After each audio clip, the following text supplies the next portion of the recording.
racing. Perfect line out of the gate. From the 3 spot, Schmooze comes out rolling nicely. Hidden Profit is in search of 2 in a row and takes the lead. Right behind that one is Forsaken to the inside of Awesome Family. Then it's Re-Up. That one is closest to the rail. Rider has the orange colors. 5 out of it. About 3.5, 4 clear from Ferrari Road. And Majestic Kraken is advancing from 8 out of it up the far turn. Hidden Profit and Fuentes pull clear 1. Awesome Family outside of that. Then we come to Schmooze. Outbroke the field, but now 3 out of it. Forsaken is making a wide move. Majestic Kraken has the Black Silks tracking that one wide. Re-Up may need to re-up. Then we come back to Ferrari Road, and here they come. Hidden Profit kicks away by 3. Hidden Profit, wrong lead, trying to make it right place, winner circle. Hidden Profit slowing down. Awesome Family at 3.5 to 1. Charging. Awesome Family on Family Day prevails.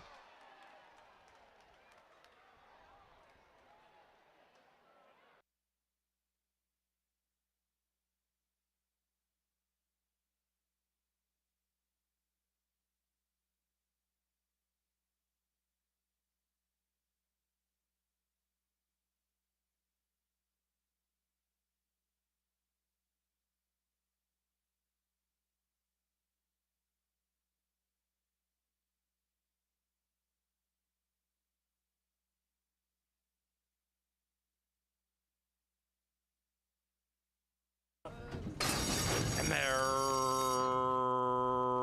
racing. Tight beginning for that 7, found Jordan in search of 3 in a row. Several of them zing on for the early lead. Frosty View in the turf debut at 19 to 1 flashes speed. It's Bob's Business 2.5 to 1 is crackling. It's Bob's Business picks up the pace and opens up by 1. In second, Too Many Names, and now Haunted Haze rolls up to the outside, and Haunted Haze used to share a home with It's Bob's Business, and these 3 quarter horse around the turn very quickly. They're about 7 clear from Frosty View. After that, we come back 1.5 to Outlaw Run to the outside of Mendelssohn Joy off that layoff. Then a big gap back to Superstar Swank in the turf debut, overtaken by Found Jordan with Bridgie, and in last is War Rascal, 13 lengths rearmost. It's Bob's Business, it's Bob's lead. It's Bob's Business 1, Haunted Haze 2nd, niggled at. Between runners, we have Frosty View. Outlaw Runs making a swift move on the outside. Then it's Mendelssohn Joy also coming in a bit to the inside of Found Jordan, and Bob still leads. It's Bob's Business and Eddie G calling the shots by 2. Inside Frosty View, outside Haunted Haze. Then it's Outlaw Run skipping all around the turf course. Wider out, Found Jordan's coming with a late run at 17 to 1. It's Bob's Business on his game today, and he takes them wire to wire.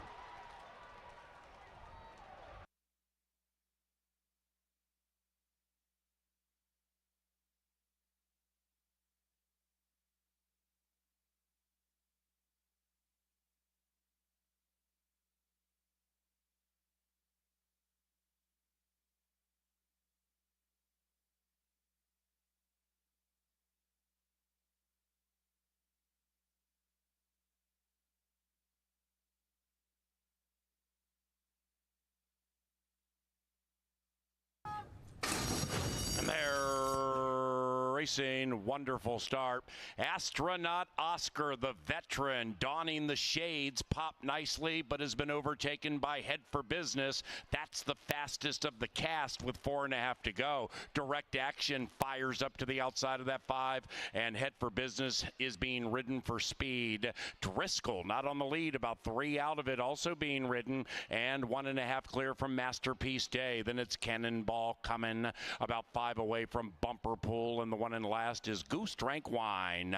A wide margin from front to back and 3 skirmish. Astronaut Oscar on the move with 1/4 of a mile to go. go. Bet down late to 2-1. Head for Business is trying to fight off Oscar and those snazzy shades. After that, Driscoll, that's the one with the white blinkers right behind Astronaut Oscar, closing into Driscoll off the pace. Bumper Pull fast on the inside. Here comes Driscoll at 2.5-1, and Bumper Pull is the one to beat on the inside. Driscoll, Bumper Pull, Driscoll, Driscoll from off the pace.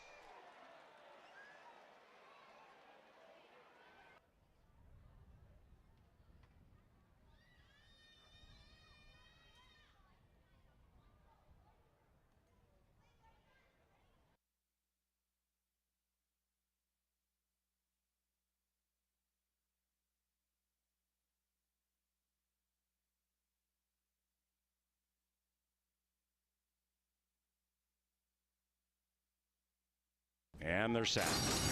And they're racing.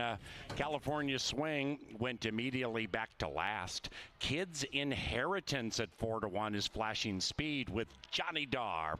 And 7 and 8 race out and travel in perfect harmony. About 4 clear from Meet Joe. And Joe has a meeting with Show. About 5 out of it is 7 and 8. Pick it up. They're trying to run away from each other. Sarge's Sermon is next to the inside of Thick Haze, getting a wonderful trip if good enough. And about 4 lengths clear from Cybertruck. After that, California Swing. And the one in last is the veteran War Chest. The 9-year-old War Chest is 13 lengths from it. Kids Inheritance pulls Kelsey to a narrow lead. Johnny Dar re-engages to the inside with Gallardo, and they are 8 lengths clear from Meet Joe, who still is Show. Then it's Sarge's Sermon creeping up to the inside of him. Kids Inheritance has run away by 2. Off the far turn, Kids Inheritance says, "Come and catch me if you want to win." And Kids Inheritance leads it by 3. After that, we have Thick Haze. Thick Haze pushed on and closing in to the inside of Cybertruck. After that, California Swing and War Chest is last, and Kids Inheritance is first. Kids Inheritance coming back to the field. That's it for Johnny Dar. That one's all done. Outside, Sarge's Sermon. Cybertruck finishing fast to the outside of Thick Haze. Thick Haze, Cybertruck. Inside, California Swing. Kids Inheritance fights on. Thick Haze, too good at 6-5. Excellent run by Kids Inheritance to hold second, and a photo for the shop.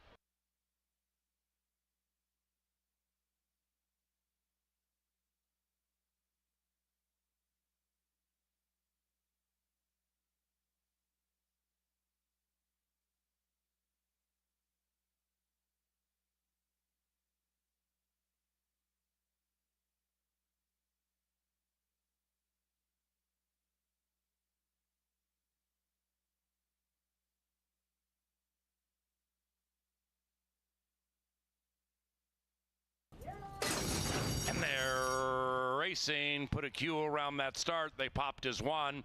I Will Stand here from Indiana and right to the lead. I Will Stand at 4.5-1. Blaze is around the corner, leading it by 1. Outside of that, Emergency Response, Pervasive right behind the leading 2, and 5.5 lengths clear from Devil Vision. That one's to the inside of Just Ask Joel, and that long shot is wide around the turn. Tiger Hunter saves ground as the pace slows down.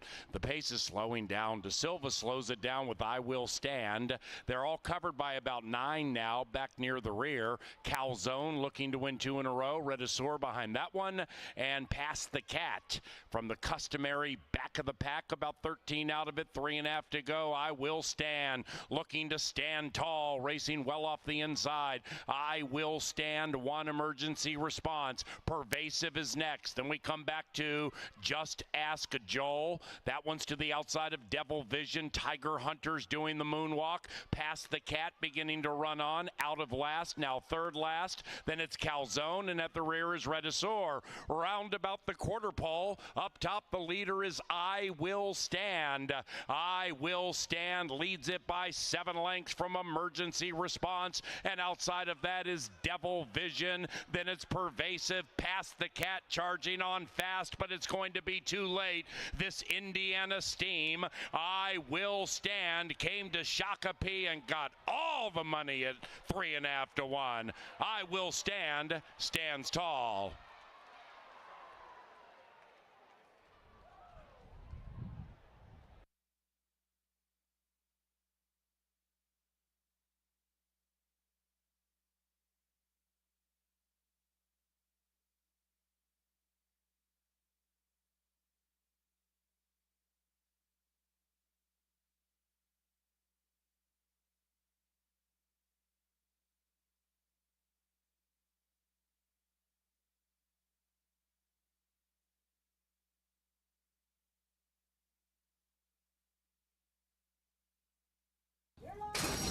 Field sent on its 1 mile journey. Bit of a slow beginning for Coastal Waters. Swift beginning for the Irish. Shut up, Michael. But Rosenquist is faster to the wire for the first time. And at 10 to 1, Rosenquist blazes along on a sultry Sunday in Shakopee, leading it by a neck. Shut up, Michael, outside, drifting a bit. And 1 and 5 continue to fire around the turn. They're going quickly, and they are 5 clear from Vital. After that, we come back to Outrun 'em. Outrun 'em getting a great trip if good enough, about 8 from the front, and 5 clear from Total Surprise. And Outrun 'em and Total Surprise, they are now chasing the pace that is still going quickly between 1 and 5. After that, we come way back to Zamarudi beginning to close in. Mark and Greeley third last, 12 out of it. After that, Coastal Waters after the bad start, and Runaway Ready, the Minnesotan, is 18 lengths rearmost. 1-5-5-1. Who do you like? They travel in perfect harmony coming to the top of the stretch. Meanwhile, Vital is showing vitality to the outside with the orange blinkers, and behind them, Outrun 'em, and Outrun 'em's 25 to 1, and now they come charging down the Canterbury Park sod. Shut up, Michael. Put away Rosenquist. Far outside, Coastal Waters.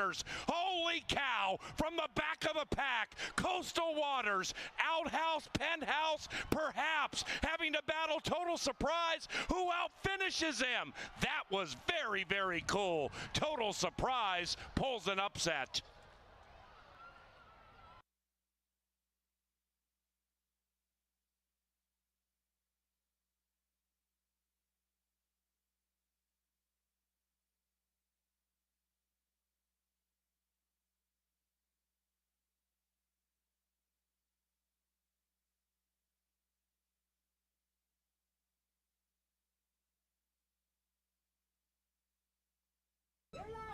And they're racing. Everybody came out smoothly. Nobody was tied up in a knot after the gates popped. And Princess Vanellope goes very quickly at 18 to 1 to grab the lead. The Princess is in hand and in command as they corner. After that, it's Cool Karma Lane second to the outside of Raytastic.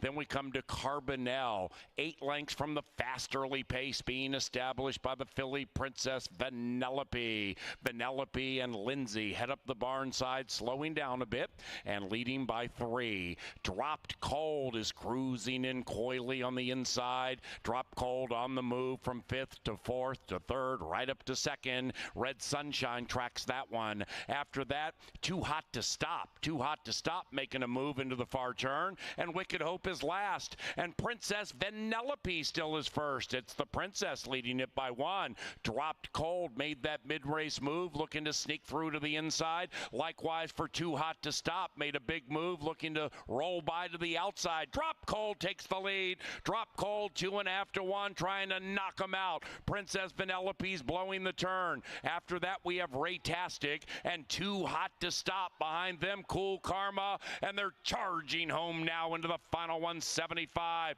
Dropped Cold puts 5 on the field. Raytastic is next with a resurgent Princess Vanellope, but Dropped Cold has knocked them out.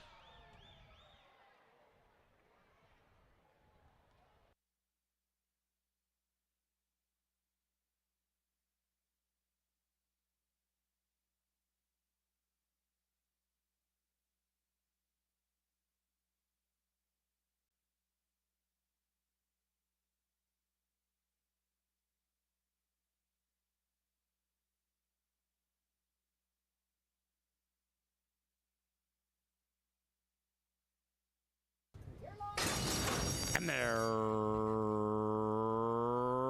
racing. C2 Success thinks the highway home is with early speed, outbreaks the field and battles it out with tactical attack. After that, High Tail Cowboy overtaken by Boat Song, who's on the move. After that, Silver Dash about 5 lengths from it to the inside of the 9-year-old Deflator, who also is 5-6 lengths from the lead. Then about 3 after that, we come back to Reef's Destiny, who has gone back to last. Reef's Destiny last, overtaken by 10th Street Dawn. They're into the far turn, approaching the top of the stretch. Up top, Tactical Attack. C to Success right alongside. Behind them, Boat Song looking to sneak through on the inside. And those 3 are 5 clear from Silver Dash, and they're coming home now. C to Success at 5-1. C to Success takes the lead from Tactical Attack. After that, Boat Song now shifts to the outside. C to Success puts 4 on Boat Song. Then it's 10th Street Dawn from the back of the pack. C to Success in LAV. C to Success, Boat Song, and 10th Street Dawn. 3-way photo. Ooh!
Ladies and gentlemen, please rise for the playing of our national anthem.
Good afternoon and welcome to racing from beautiful Canterbury Park here in Shakopee, Minnesota.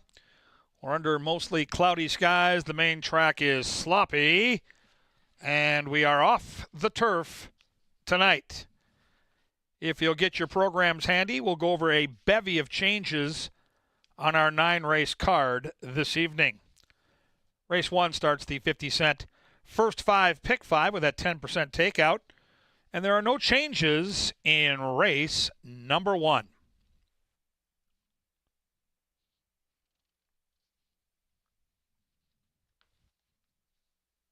Race 2, scratch 4, Storm's Reflection, and scratch 9, Coffee Caliente. Race 2 takes place at 1 mile on the main track now as we are off the turf. Take out 4 and 9. Race 3, no changes, free and clear in the third. Race 4, scratch 1, Fall Moon. 5, Pasta Salad Rhonda. 7, Badger Kitten. Again, 1 mile on the main track. 1 mile main track. Scratch 1, 5, and 7 in the fourth. Race 5 starts the final 5, pick 5, with number 5 now being a gelding. Passions of Joe's, a gelding.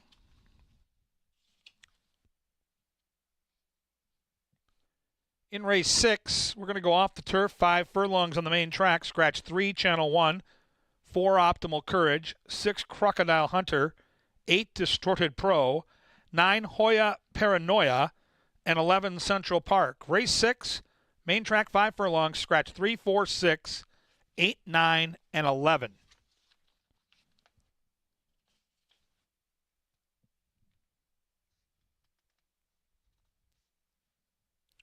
Races 7, 8, and 9 tonight will be quarter horse dashes. In the 7th, scratch the 3, Relentlessly Sweet. Jockey change on the 6 to Alexis Ramirez. And 5, indeed, will have a Flipping Halter. Race 7, take out 3, Ramirez on the 6.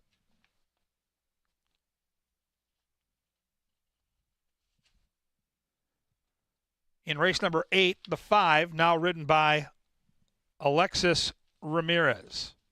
Ramirez picks up the mount on the 5 in race 8.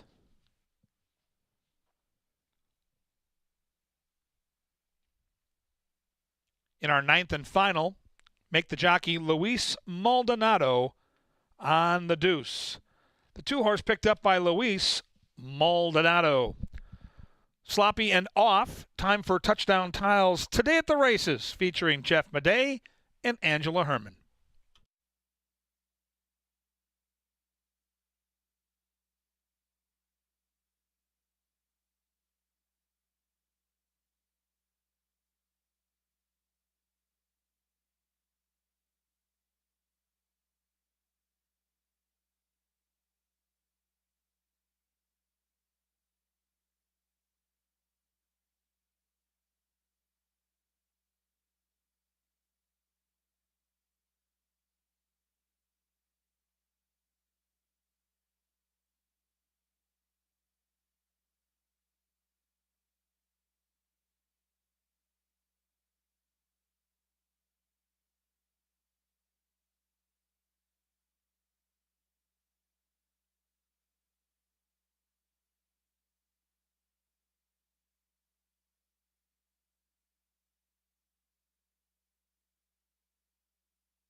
Well, good evening and welcome to Canterbury Park. I'm Jeff Madej. I'm joined by Angela Herman in the First Bet studio. We're here to preview a few upcoming events, talk a little bit about tonight where we're sloppy and we're off the turf. Number of scratches, Kevin Gorg, he went through those. Tomorrow, Ange, 38 Special. Yes. You weren't born when 38 Special first started out, when they hit the charts. I was a kid, full head of hair. Oh, my. Yeah. You looked like you were going down a long road with that one. Yes, 38 Special makes their way to the park tomorrow night. We have had 4 days of racing during the week during July. Now we bring concerts back into the fold, and those will be on a few Friday nights during August, 38 Special being the first one of them. I was not alive during that time, but go on, tell me more. And tell me more about stuff going off-site at Canterbury. Right, so here's the idea. You're going to want to come to 38 Special just because you are. But here's what you can do, because we want to, all of us, support in different ways the Leg Up Fund. It's a fund that helps injured jockeys, exercise riders, also does some other benevolence work on the backstretch.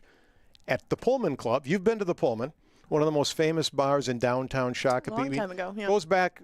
Bozo owns the place. He bought it years and years ago. Yeah. Mike Smith, jockey Who's it at Mike Bozo's? Smith, Sandy Hawley, they all hung out there. And now jockeys of today, they'll go to the Pullman. Well, what are they doing there? They're having a meat raffle. Every Friday night, a meat raffle at 5:30. You buy your tickets, you can win meat. It's a great thing. But here's the point. I was wondering where you were going to go. But the proceeds, they go to the Leg Up Fund, and this is how it fits on Friday, because you go to the Pullman, and if you do win, if you go to the Pullman and you're watching this show and you win some meat, call me. I'll put it in the freezer here, and then you pick it up after the 38 Special show, probably 10 o'clock, right? Starts around 7, something like that. Yeah, They probably keep the shut meat it fresh out. for them. They'll probably, I'm guessing the encore would be rocking into the night if they can still do an encore. I think that they can, and I think that they will. But we're not predicting that. We're just sticking with the horses for tonight. I'm predicting that's what they're closing out with. Okay. They only have like 3 songs. I got a 33% shot of getting it right. But that's really tomorrow. Pushing tickets, Jeffrey. Pullman Club into the 38 Special show. It's going to be fantastic. Now a little bit more about what the a Leg Up Fund. There's a match. We have a customer that's been that has generously offered to match up to $10,000 in contributions. So you can do that at the raffle table located on track level near the information booth. There's a collection box on 3rd level at the information center, and also at the security desk in the main casino lobby. So a lot of ways to make your donation, just knowing that it will be doubled if you do so. Precisely, and you can get involved with trying to get that scooter. There's a cash alternative. You can give cash at those boxes like you mentioned, and there's Leg Up Day coming too. If you can set aside the day to actually come to Leg Up Day, we got a lot of fun things in store for that as always. Kevin might be in a dunk tank. We find out. We're going to try and see if we can get him to do that. I will go in there if we have one. We'll get the full lineup of festivities for Leg Up Day coming soon, but it is always a great day to come together and support these riders. That one's August 17th. Now, this Saturday, Cocktail Carnival, something new on the schedule. It's part of our Taste of Canterbury series, and this one sounds pretty wild. I looked at the menu. Alligator on the menu. Alligator tail. Mm-hmm. Okay, to go with the cocktails that you see behind us. A more colorful rendition maybe than some of the whiskey and the beer, and some more ingredients involved with Cocktail Carnival certainly than some of the cocktails past. But you mentioned the menu. It's an exotic sort of side of the Taste of Canterbury, and those go along with your night's experience. And it's going to be hot this weekend. You're probably going to want a spot in the air conditioning with great food, with betting machines right there, with everything at arm's reach up in the clubhouse, and that's going on Saturday, August 3rd. Cocktail Carnival. Check out the menu and get your tickets at CanterburyPark.com. Excellent event. Now, llamas and unicorns won't be on that menu, but they are on Sunday's menu. It's Kids' Day at the track. Yeah, unicorns and llamas are racing. It is something else. They're not on the menu. They're on the activity roster. We got unicorn and llama races coming on Sunday. You know, we had dogs last week. We're going to have more dogs coming up. We got corgis on the 18th, and unicorns and llamas coming this Sunday. Family Day festivities go right along with it. It's an interesting sight to see. If you have not seen unicorns or these llamas race on the track, it's a whole different thing for them too, so you never know how they're going to react, and it's a fun family day activity to supplement all the ones we normally have out here at the park. You're absolutely giddy tonight. Here's our jockey standings brought to you by Loeffler. It's tightening up. Things are getting close here. Things are getting close, aren't they? Yes. And we have some riders that had some live mounts today, but since we are off the turf, some of that's changing around a little bit with some of the riders that I thought were going to have a really big night. I think some of them still will. I think Serafin Carmona is going to have a good night, and Mac Robertson had the potential for a few good days with some of the entries that he had in the entry box that were dropping in class. It's getting to that time of year, and normally in the past we would see some horses come in from Chicago. Now they are dropping in class, and it's not necessarily off bad performances or anything like that. It's just If there's room for you in the barn, we'll keep you. If there's not, we're going to let somebody else take a try. There's 5 right now between the top 2 riders. Luis Fuentes has been leading the way, but Eduardo Gallardo solidly taking second with now a bigger margin between him and Serafin Carmona. And like I mentioned, Mac Robertson, I thought, had a big potential to have a big night with some of these droppers. We're going to see a lot of 2-year-olds in the mix this week, too. So you see some of these names up top, Mac especially, but you got Burnt, Tony Rengstorff, and Cody Rosine, bringing one to the table for the first time. Some very interesting babies that are going to be making their debuts this weekend. Absolutely. On to the quarter horses. Now, this is it's kind of a runaway here, I think, with the quarter horse trainers and the quarter horse trainer Olmsted. Of course, he's run probably 3 times more horses than anybody else. Yep. And Armando Alvidrez, who's only 2 ahead of Ramiro Garcia, but we probably won't see Garcia until the 15th for the Northlands and the Canterbury Park Quarter Horse Derby. Alvidrez probably wins 2 or 3 tonight. Well, I would think at least a couple of them. You can see these 2 up top ride a lot for Jason Olmsted. I mean, you can see the numbers really add all together to get those numbers back to the Olmsted stable. They've won a lot of races, and they've won with those 2 guys aboard, just 2 apart in the jockey standings. Now I have a thoroughbred for the play of the day tonight in race number 3. There's a pair coming from the Troy Bethke stable, and they've raced against each other before, but Riding Solo got slightly the better of Carpe Gold previously. He has good speed. He's got plenty of conditioning now, and Riding Solo, the selection of myself, Kevin, and Paul. When those 3 come together, we're now up to 68%, 69%, 70%. We all agree on Riding Solo tonight, so he is the play of the day. That is a Steam Team special, Riding Solo. Now, you can take what you know and use it in a contest online using your ADW app with ExpressBet. Play the $40 feeder. That's step 1 into step 2 into the ultimate goal, which is step 3, the September 26th contest that could vault you right into the Breeders' Cup Betting Challenge. Yep. Check it out on your phone or on your computer. ExpressBet.com is the place to go. If you need past performances, every Thursday they're free on daily racing form for Canterbury Park races. They come out the day before, so on Wednesday you can download for free the past performances for Canterbury Park.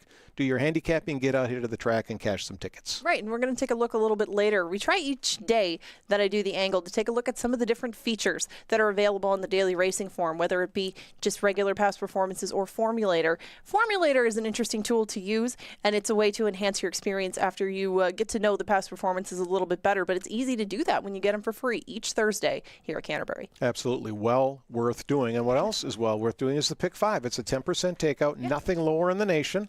We offer 2 of them. We'd been doing 1 for a few years at 10%.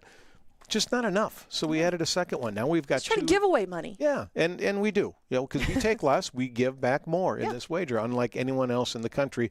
So the first Pick 5 starts in race 1. Final 5 starts in the 5th to the last race. Kevin gives out a ticket in race 1 for the first one. I think you do for the second one, correct? I do. Yeah, I saw that as a bit more formful sequence than the opening sequence for the first 5, but a lot changed again when we do come off the turf and go to the main track. There is a main track only entrant that I know will be in the mix with his ticket now. That may not have been before, obviously, but we have a couple of other horses that get introduced into the mix and get upgraded a bit with the surface switch. So he's here to talk about, again, the first 5.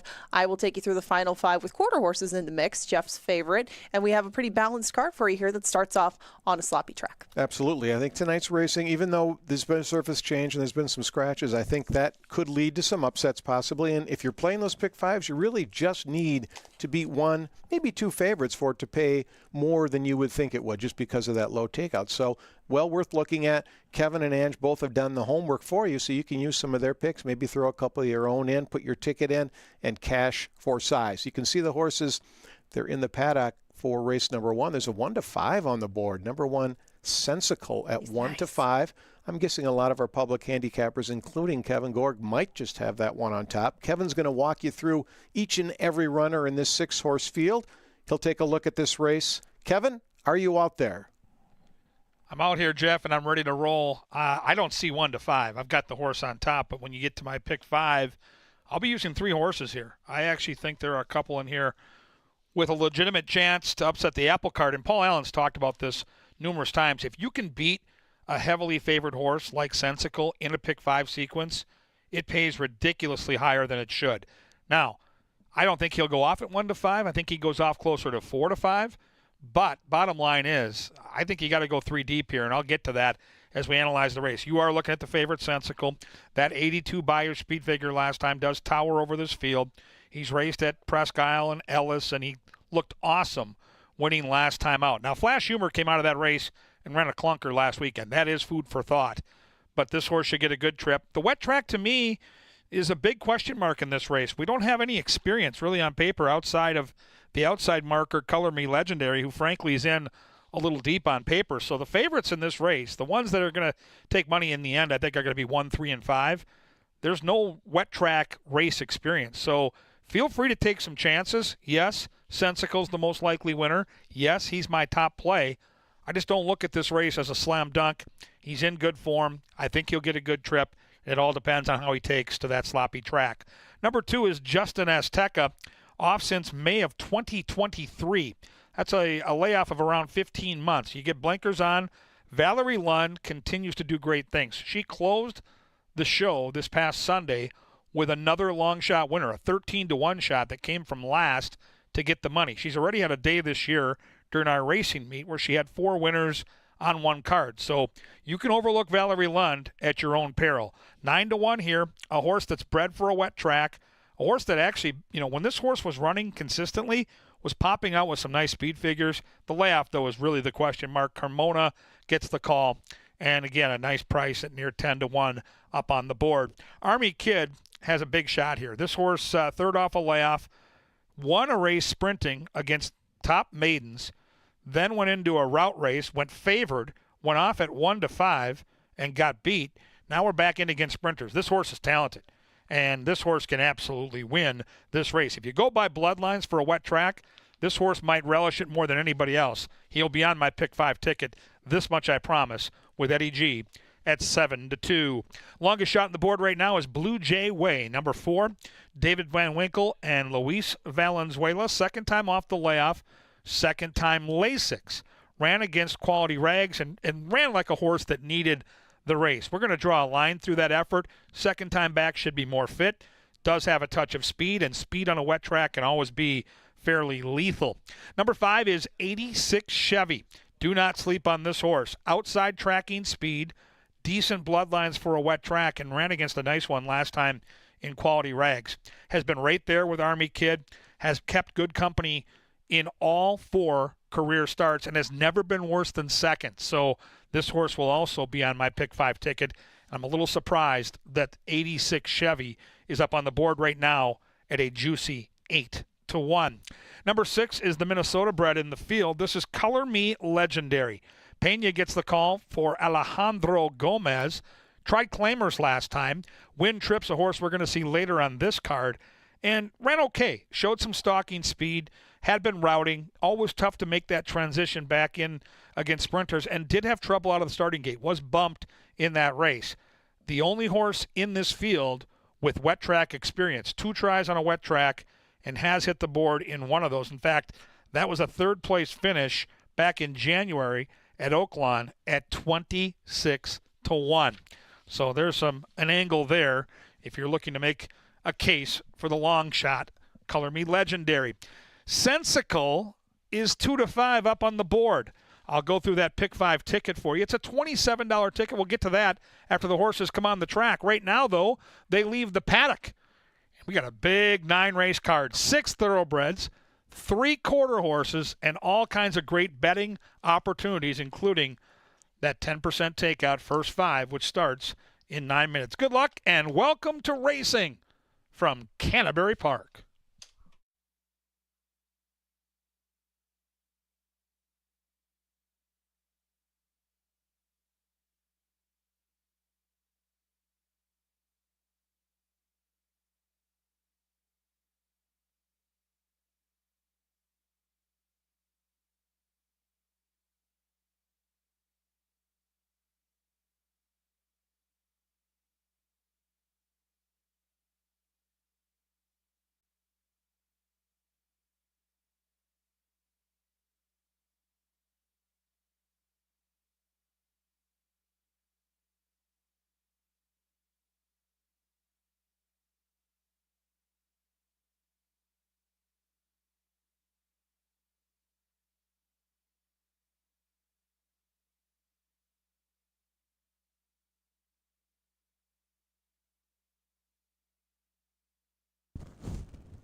Sir Leonard Dykert with the Xfinity Comcast call to the post for race number 1.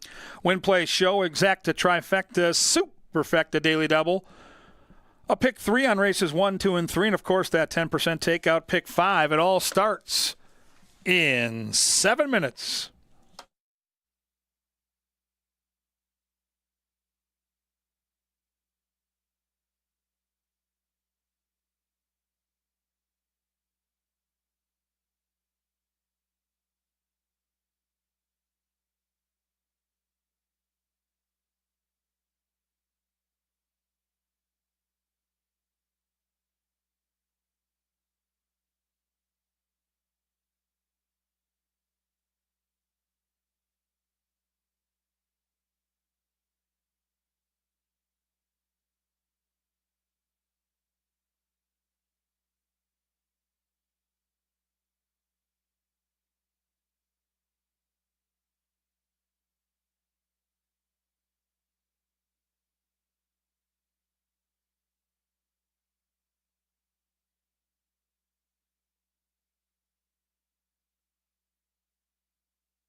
Pick 5 time here at Canterbury Park. $27 ticket with a single in leg 4.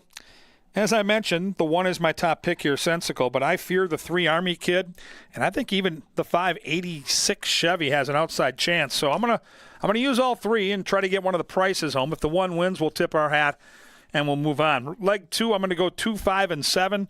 I'm gonna try the main track only horse on top, Handsome Harry, who looks good on paper. Race 3, 4, and 8, riding solo, and Kirill the Thrill, who's due. Race 4 is my single. That's the 9, Gypsy Wife, who has the speed to control that race at the critical stages. And then in race 5, the final leg of the pick 5, I'll use 3, 5, and 6. 6, my top pick on a class drop, will be heavily favored. It's a $27 play, 135 with 257 with 4-8. Single to the 9 with 3, 5, and 6. Get those pick 5 tickets now at the window, and you can use mine. You can modify mine. You can play your own, but you'll never win it if you don't get in it. Hundreds, maybe thousands available in the first 5 at Canterbury.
The horses are approaching the starting gate on a Thursday, provided by Michelob Golden Light and Comcast Xfinity.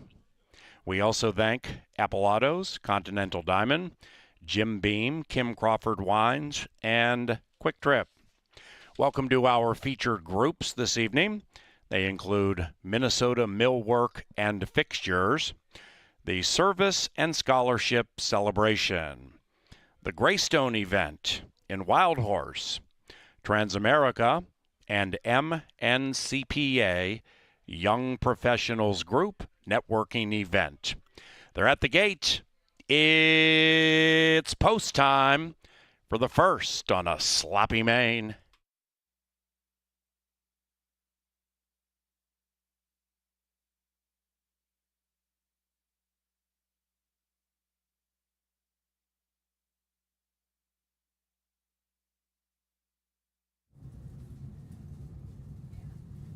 The first provided by Loeffler.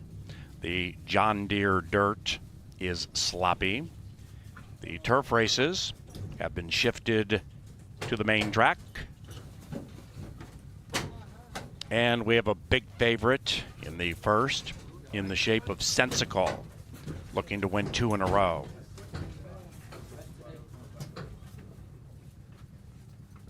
First 5, pick 5 wagering very, very soon. Horse racing low, 10% takeout. Good luck. Colorman Legendary, last in.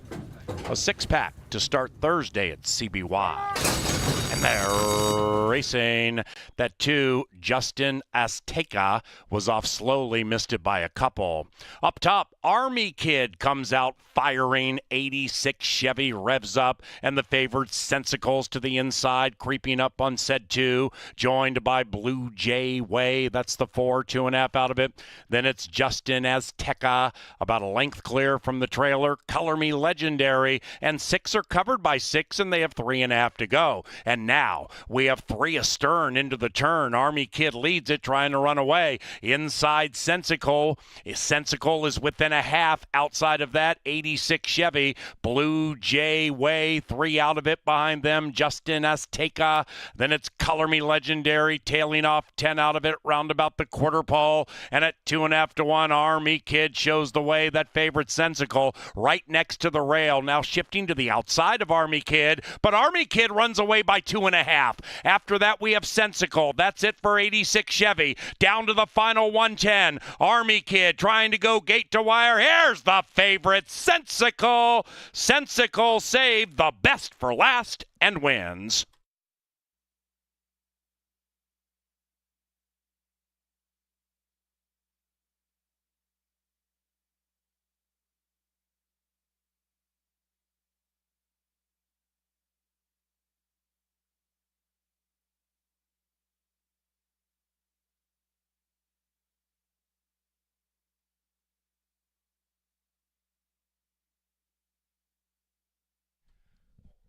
Number 1, Sensical, lived up to the hype.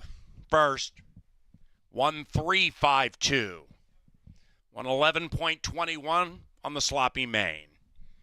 None of that's official except the time.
And the first is official. Sensical paid $280, $210, $210. Okay. Race number 2 off the turf. The distance is 1 mile. 1 mile for race number 2, main track sloppy, scratch numbers 4 and 9. The second race is courtesy of Appalatos and also Xfinity Comcast. As we remind you every race day, if you would like to save money the easy way, use Xfinity Mobile. XfinityMobile.com for information.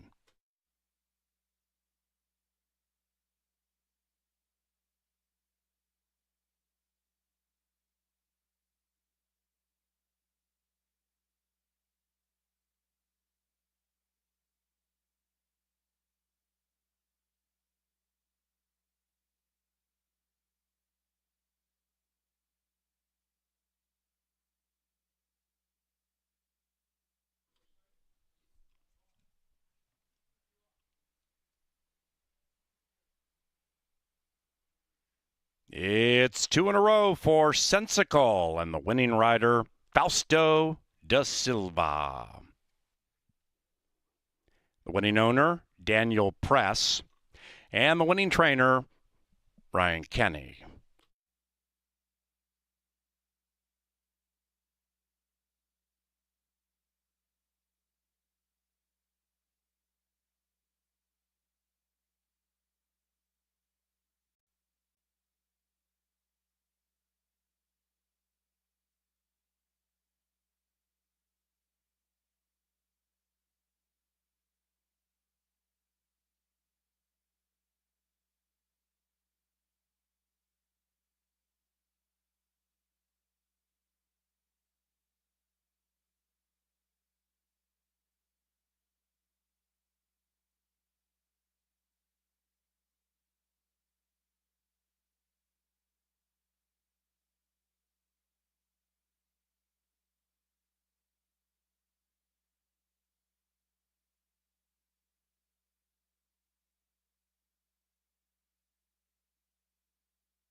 If you'll please turn your attention to the winner's circle. The Minnesota HPPA started a tradition several years ago of honoring weekly a groom that exemplifies the trade. And this week, the Minnesota HBPA honors Sophia Daniels. She's groomed for trainer Cody Rosine for more than a year. And Cody says that Sophia is a natural with horses and a true professional. She's always on time, goes the extra mile with her horses, and is always helpful to those around her. This winter, Sophia will move to Ocala, Florida to work on a thoroughbred farm and begin to gallop horses. She'll get an expansive tutorial on the care of young racehorses as they prepare for their career at the track.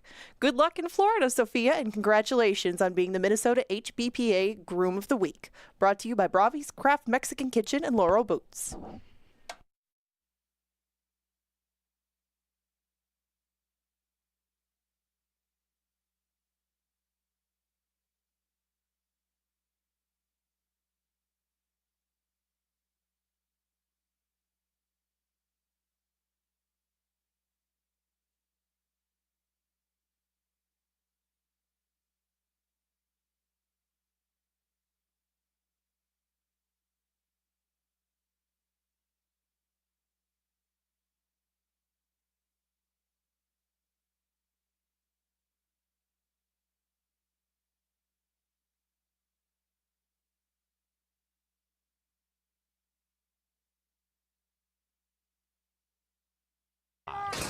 And they're racing. That 2, Justin Azteca, was off slowly, missed it by a couple. Up top, Army Kid comes out firing. 86 Chevy revs up, and the favored Sensicals to the inside, creeping up on said 2, joined by Blue Jay Way. That's the 4, 2.5 out of it. Then it's Justin Azteca, about a length clear from the trailer. Color Me Legendary, and 6 are covered by 6, and they have 3.5 to go. And now we have 3 astern into the turn. Army Kid leads it, trying to run away. Inside Sensical. Sensical is within a half. Outside of that, 86 Chevy. Blue Jay Way, 3 out of it behind them. Justin Azteca. Then it's Color Me Legendary, tailing off 10 out of it, round about the quarter pole. And at 2.5 to 1, Army Kid shows the way. That favorite Sensical right next to the rail. Now shifting to the outside of Army Kid, but Army Kid runs away by 2.5. After After that, we have Sensical. That's it for 86 Chevy. Down to the final 110. Army Kid trying to go gate to wire. Here's the favorite, Sensical. Sensical saved the best for last and wins.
The hot favorite Sensical gets the job done. Had to work for the money at 2-5 in race 1, but a very patient and heady ride by Fausto da Silva, and they come home for Ryan Kennedy. That could be a horse to watch, too. That horse has a load of talent, took to that wet track like a duck to water, and the pick 5 starts in paltry fashion. Here in race number 2, a couple of scratches that you can see up on the board. It's a 1-mile race off the turf on the main track. Let's handicap together, starting with number 1 at 40-1 on the board. Whoa, it's Grunder.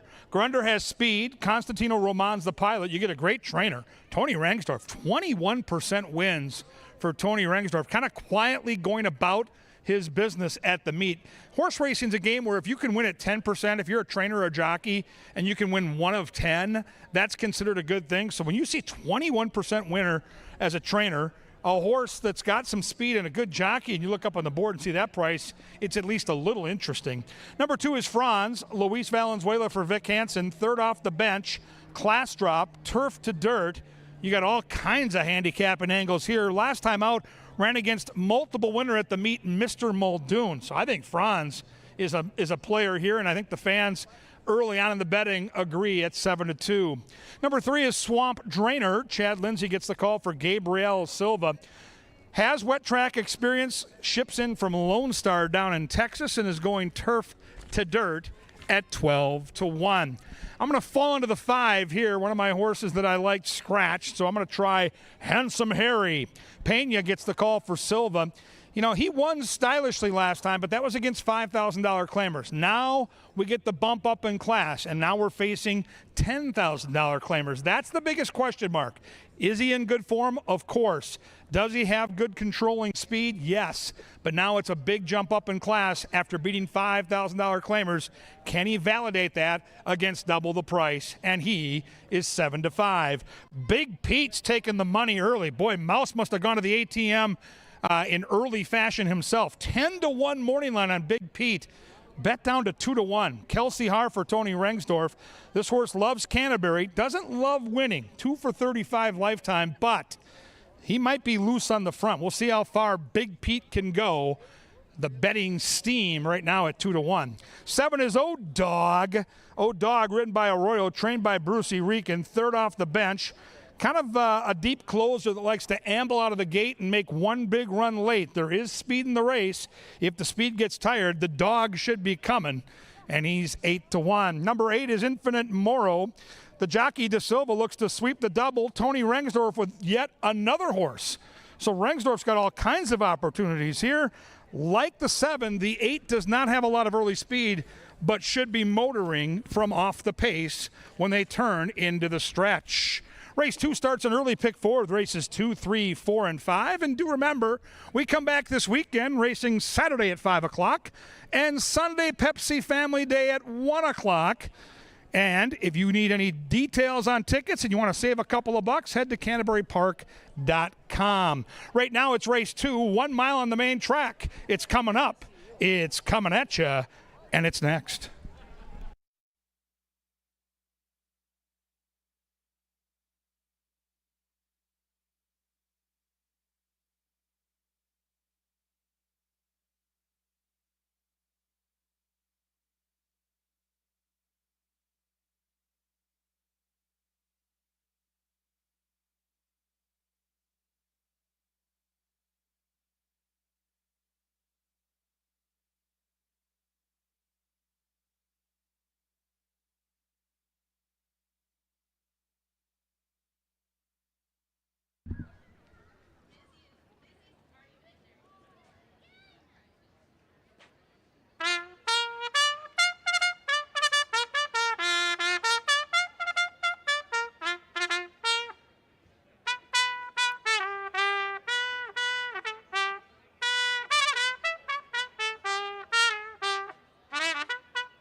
Nifty Ditty by Lynn Dykert, the Canterbury Park bugler, to bring him on to the John Deere Dirt, which is sloppy, for race number 2.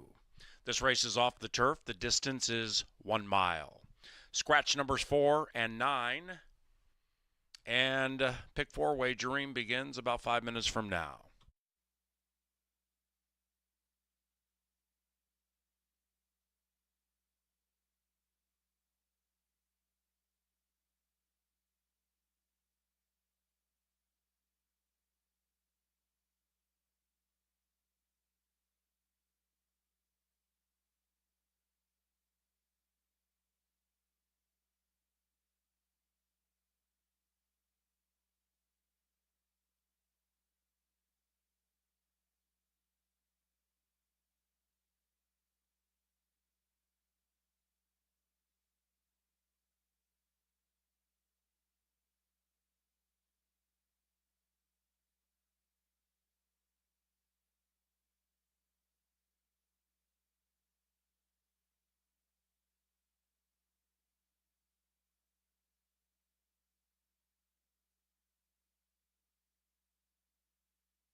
go from the winner's circle before we get to race number 2. Time to talk about what's going on tomorrow night out here at the park. That's 38 Special. I got a 38 Special fan with me tonight trying to win a couple of tickets. What's your name? Where are you from? Alex Broken Park. And we're going to have you answer one question about 38 Special. That's it. We're going to turn around and look at the tote board. If you get that question right, you are coming to tomorrow night's concert. Are you ready? Yes, dear. All right, let's take a look. On the tote board tonight, we got your question. What year did the band 38 Special form? Was it 1980, 1974, 1977, or 1984? A, B, C, or D? If you know the answer, you feel free to shout it out. Do you know what year they formed? I will give you a hint. It is not D. How's that? Is it A, B, or C? It was just my birthday last weekend. It's B. All right, is it B, 1974? Yes, it is. Well done. Well done. You are coming tomorrow night to 38 Special. Congratulations. Well done. Thank you. All right, she's got the smarts. She'll be at 38 Special. If you want to join her, you're going to have to take an alternative route. Head to CanterburyPark.com and get your tickets today.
They're at the gate, and it's post time.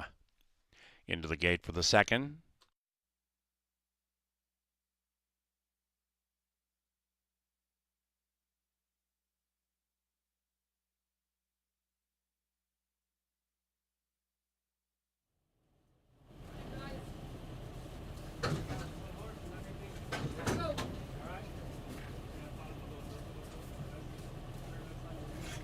Big Pete and Kelsey.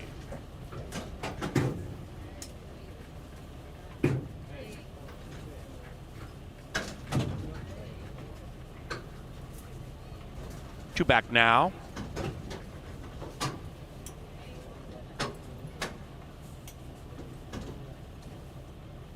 The MTO favored 7-5.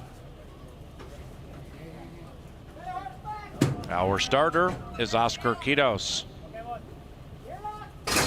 They're racing, put a Q around the start. It was perfect. Handsome Harry and Brian Pena right to the lead. Inside, Grunder is attempting to show some speed to the inside of Harry, and outside of that is Big Pete. Handsome Harry won. After that, Dog to the inside of Infinite Moro. Then we come to Swamp Drainer. Swamp Drainer is in the clear and about 8 lengths out of it. Franz is at the tail. Up the barn side, fair pace. Handsome Harry's looking to win 2 in a row, leads it by half.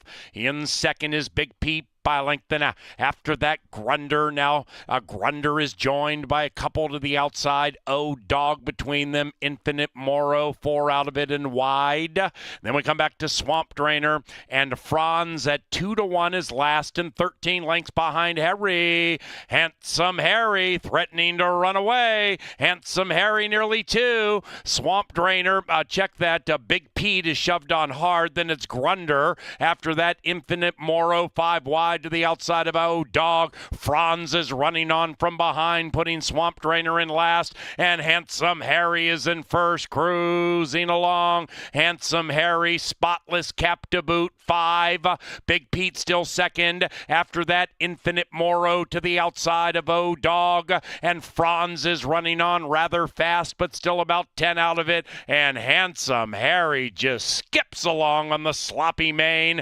Handsome Harry running up the score to win 2 in a row. Harry, handsome indeed. Big Pete held second. Franz last to third.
Number 5, Handsome Harry first. Favorites dominate the double. 5, 6, 2, 1 in 139.94.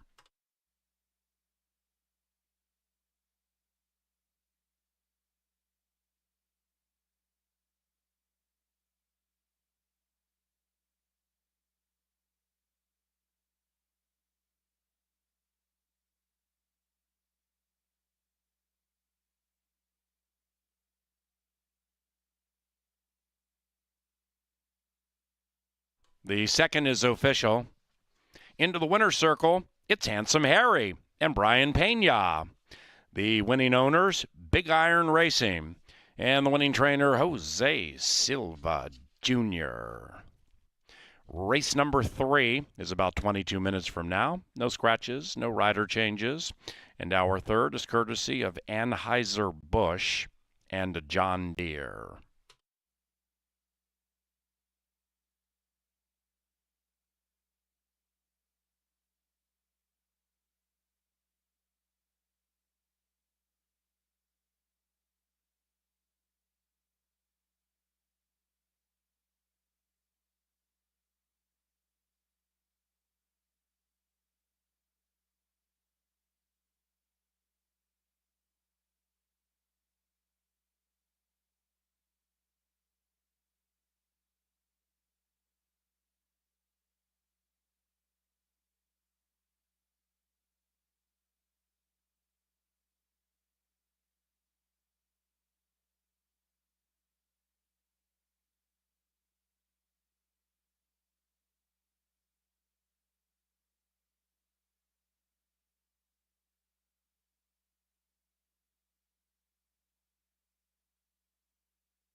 Ladies and gentlemen, directing your attention to the Canterbury Park Winner's Circle, it's time to recognize the recipients of the 2024 Canterbury Park Team Member Scholarship Program, a program recognizing outstanding achievements, community service, and contributions to Canterbury Park, as well as academic excellence. Here's KG in the Winner's Circle to congratulate the scholarship recipients. Yeah, we have 4 great winners down here in the winner's circle. 2 could be with us tonight. 2 could not be with us. We'll first celebrate the ones that are here. Isabel Simon works in entertainment. She'll be attending the University of South Carolina. Way to go, Isabel. Clara Bender out of finance is going to be a cyclone and head down to Ames, Iowa to attend Iowa State University. We also want to celebrate Seth Bakken of Fleet and Grounds, who's attending the University of Minnesota. And Ashley Grimm of Food and Bev. She'll be attending Minnesota State Moorhead. Congratulations to the scholarship winners here at Canterbury Park. We thank them for all their great work and wish them good luck in their pursuit of their dreams.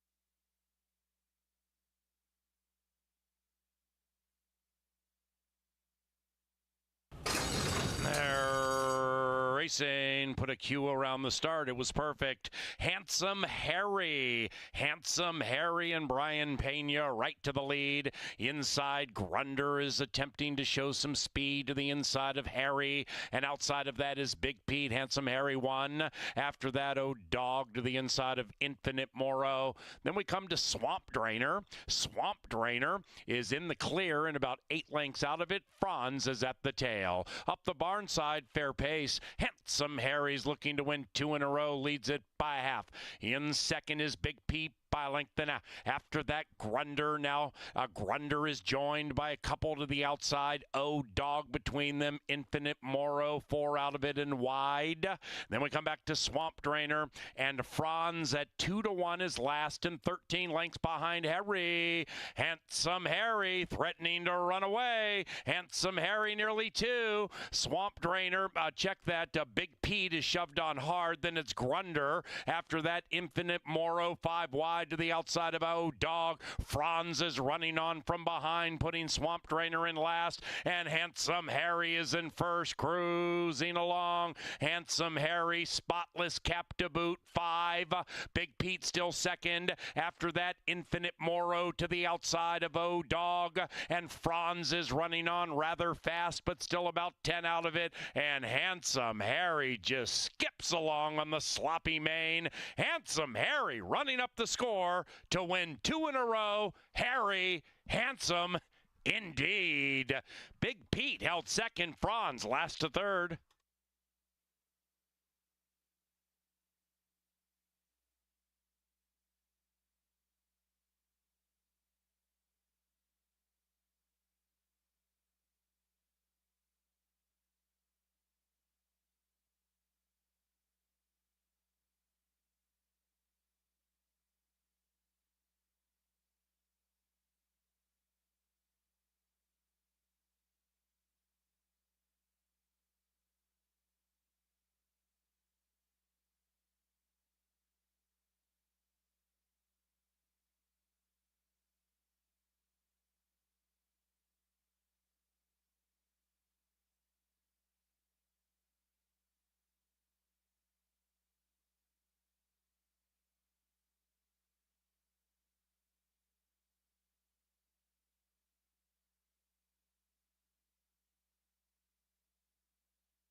Back-to-back odds-on winners. That's correct, Jeffrey.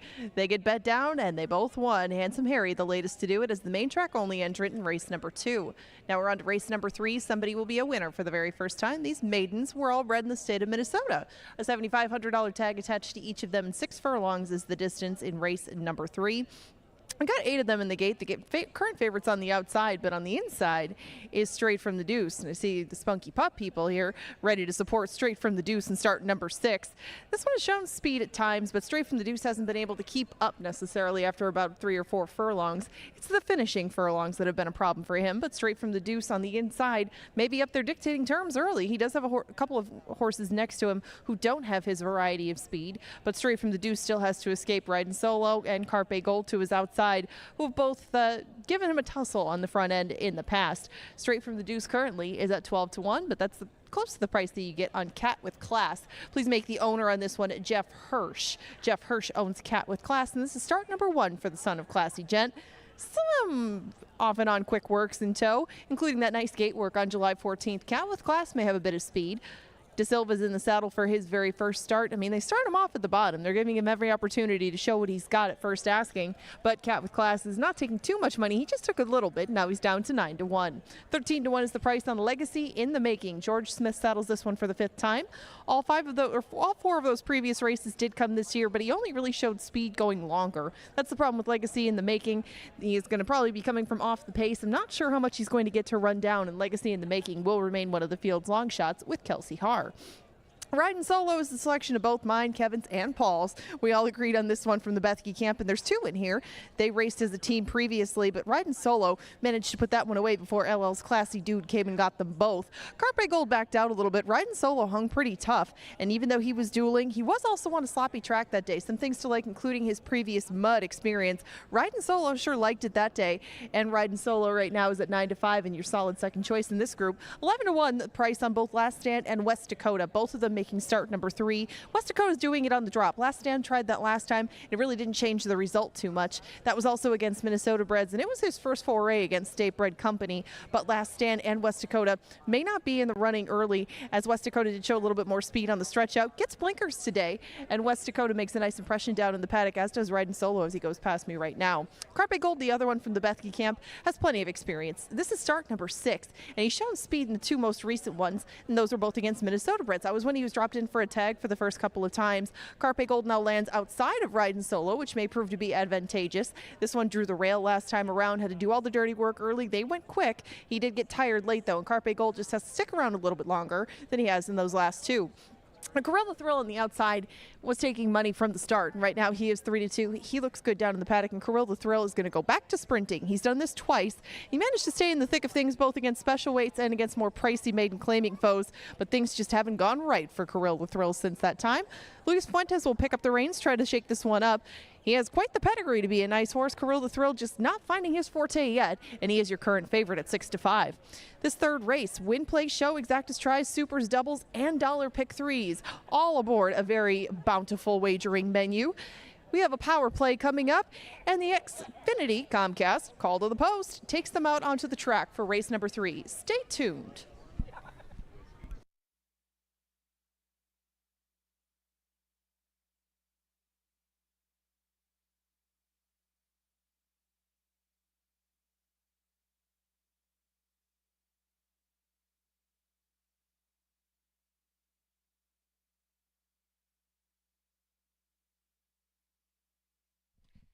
Sir Leonard Dykert with the Xfinity Comcast. Call to the post.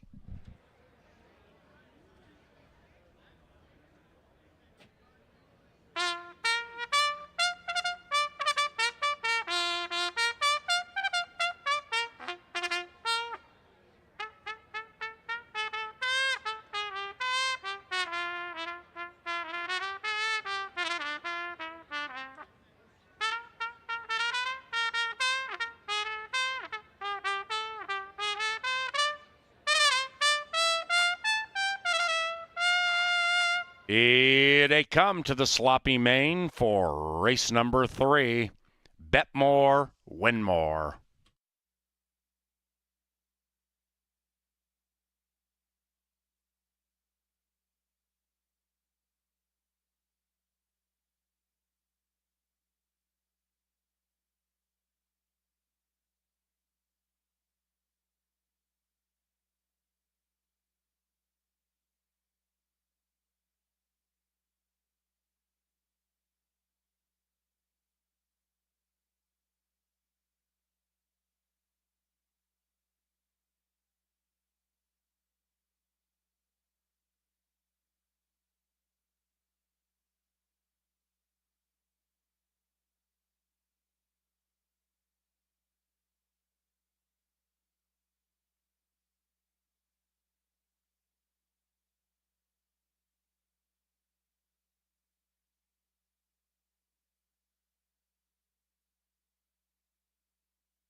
It's post time for the We Love Our Coworkers Classic.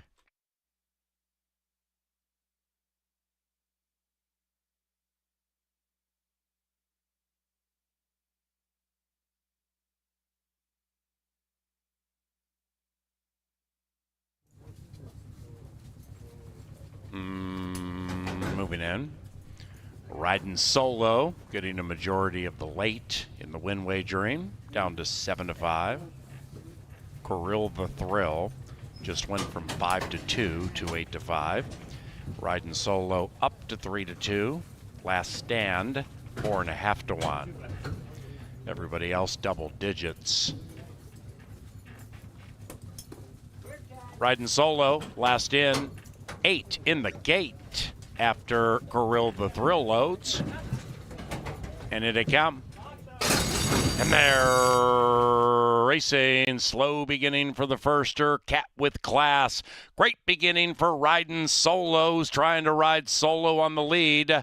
But Carpe Gold says no. And Carpe Gold at 9-1 runs away by 2. Then it's Kirill the Thrill running by Riding Solo to take second. After that, Last Stand. Rider has the green helmet cover advancing to the outside. Then it's Straight from the Deuce, about 5 out of it, and joined by Legacy in the Making. A mile behind that to West Dakota, and even farther back to Cat with Class. They're well strung out, and they're approaching the top of the stretch. Here's Last Stand from 4th, right up to the lead at 5-1. Last Stand gallops by Kirill the Thrill and Carpe Gold, and they are far clear from Riding Solo, who just checked about 8 out of it, and Last Stand is trying to be first home. Last Stand skipping along with a 5-length lead. Outside, Straight from the Deuce. Ooh, Riding Solo just checked badly again. Rough trip for the favorite. Last Stand from Straight from the Deuce. And Last Stand pulls a minor upset in race 3. 5-1-8.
Number 5, Last Stand, ran first. 5-1-8-4.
And race number 3 is official. Into the winner's circle, it is Last Stand and Roberto Morales.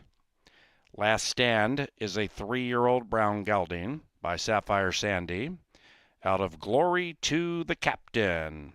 The winning owner, Curtis Roweeder, who also bred this guy in Minnesota, and the winning trainer, George Smith. Superfecta $97 for a dime. First pick 3 paid $52.10. 5-1 exacta, $94.60. 50-cent trifecta, $198.90. Canterbury Park's 4th race is about 22 minutes from now, and we're off the turf. The distance is okay. Scratch numbers 1, 5, and 7.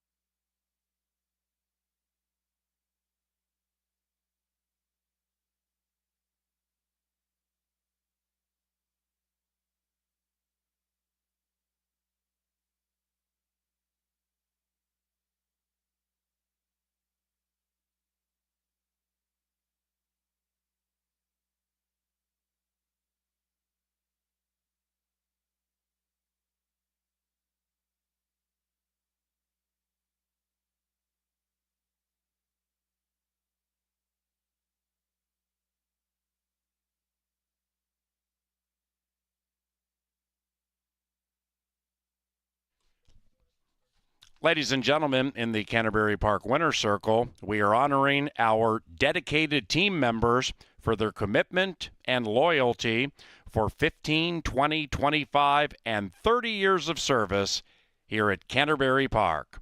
Please join us in congratulating our team members on achieving these milestone anniversaries.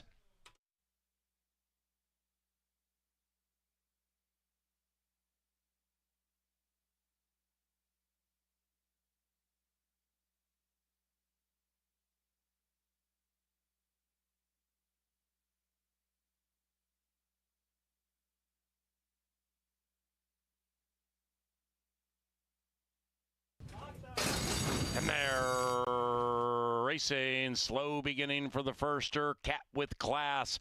Great beginning for Riding Solos. Trying to ride solo on the lead. But Carpe Gold says no. And Carpe Gold at 9-1 runs away by 2. Then it's Kirill the Thrill running by Riding Solo to take second. After that, Last Stand. Rider has the green helmet cover advancing to the outside.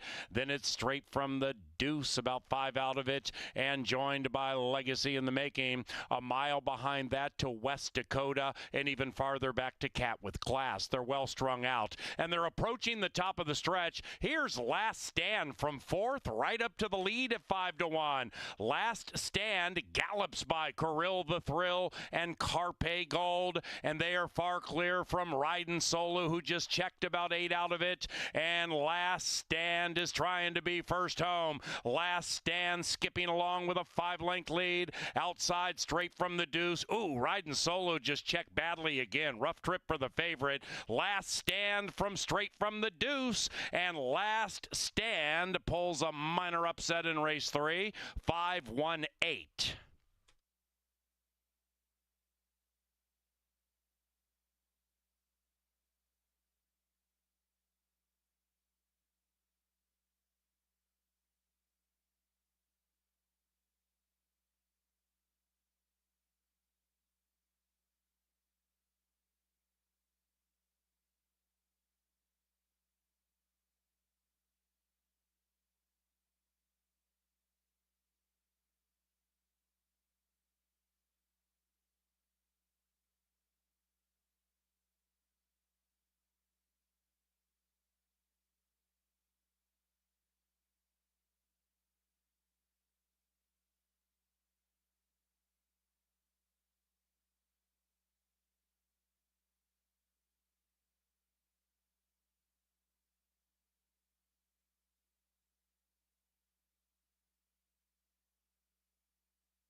Well, after a couple of favorites win the first two in the pick five, Last Stand provides a little mutual value in the middle of that first five.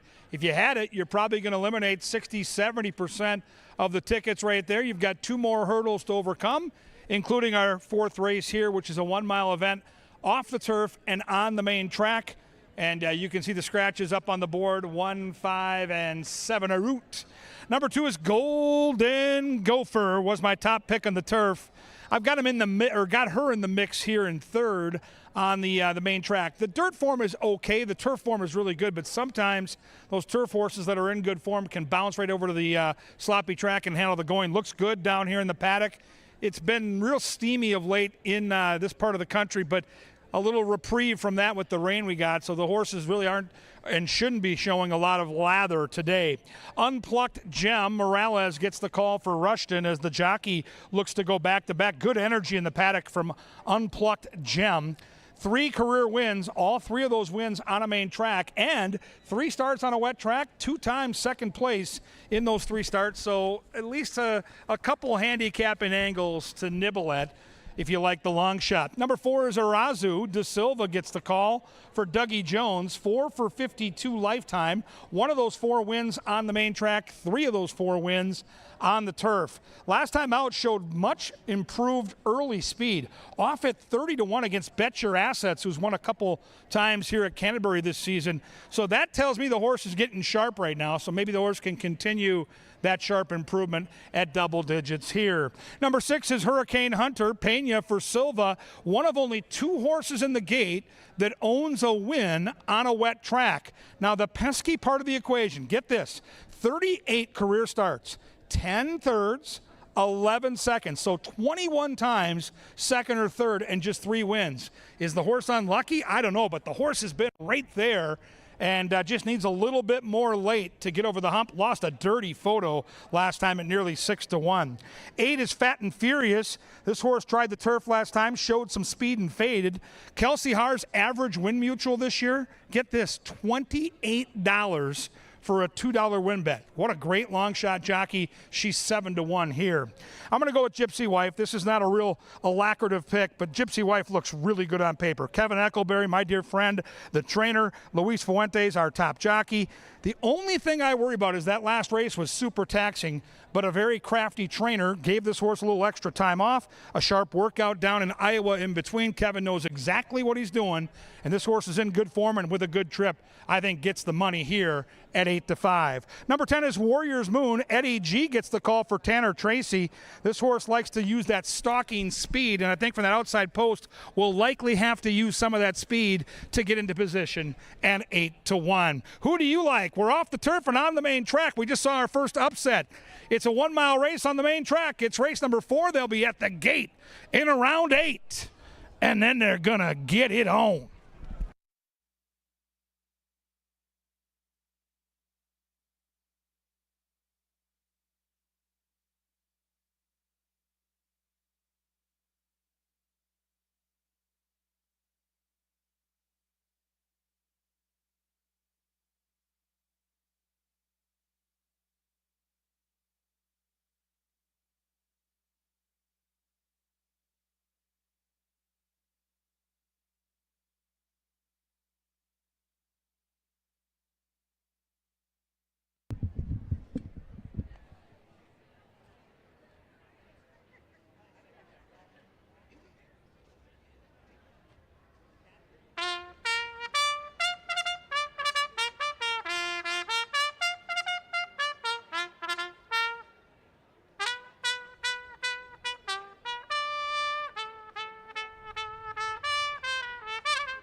Race 4 is off the turf, and that's coming up next, but there's another one, a sprint, coming up later in the 6th that's involved in the final 5, and we got a horse that we like a lot in there. Liked him on the turf, but we'll take a swing with Bayou Colonel on the main track as well, coming wide and late, which has worked out well at a couple of prices in the main track thus far. But we'll take a look at Bayou Colonel as a whole. This is his past performances from the last couple of years. Yes, they're on the turf. Yes, they're not all wins, but there's some good performances in there from just off the pace. He's trained by Gary Shearer, and he'll be ridden by Seraphin Carmona tonight. These two haven't teamed up too often, but when they do at the meet, it's pretty good. These are their stats together. 5 horses, 6 starts, couple of wins, and 4 of them have hit the board. You see those green numbers on the right. That's the average payoff, and if you bet all of those horses in the blind, you would make money. And Bayou Colonel made a good move in one of our later races. Again, this is on the turf, but you can see what this horse has to do on the inside. He has to wait to make a move, then get off the rail and come moving between horses. The one who beat him on the outside, Jack's Outlaw, that's a really nice horse, and he was on the cutback for a couple of wins on our turf course, but Bayou Colonel gave him everything that he could between horses. Things got a little tight, and he still lived up to the billing, just about getting there at a big price, and he usually is a very good price. We're going to take that angle and see if we can't pull a mild upset with Bayou Colonel a little bit later in the card.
It is now race time.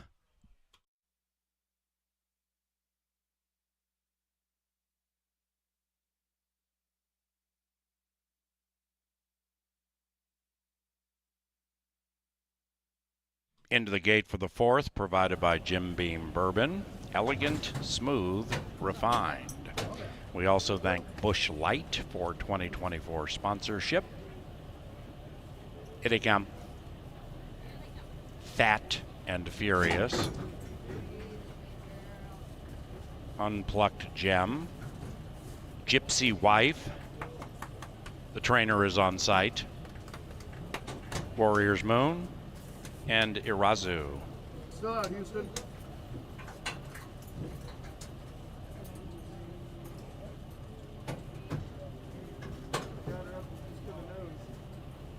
Warrior's Moon, 7-1 to 4-1. One click.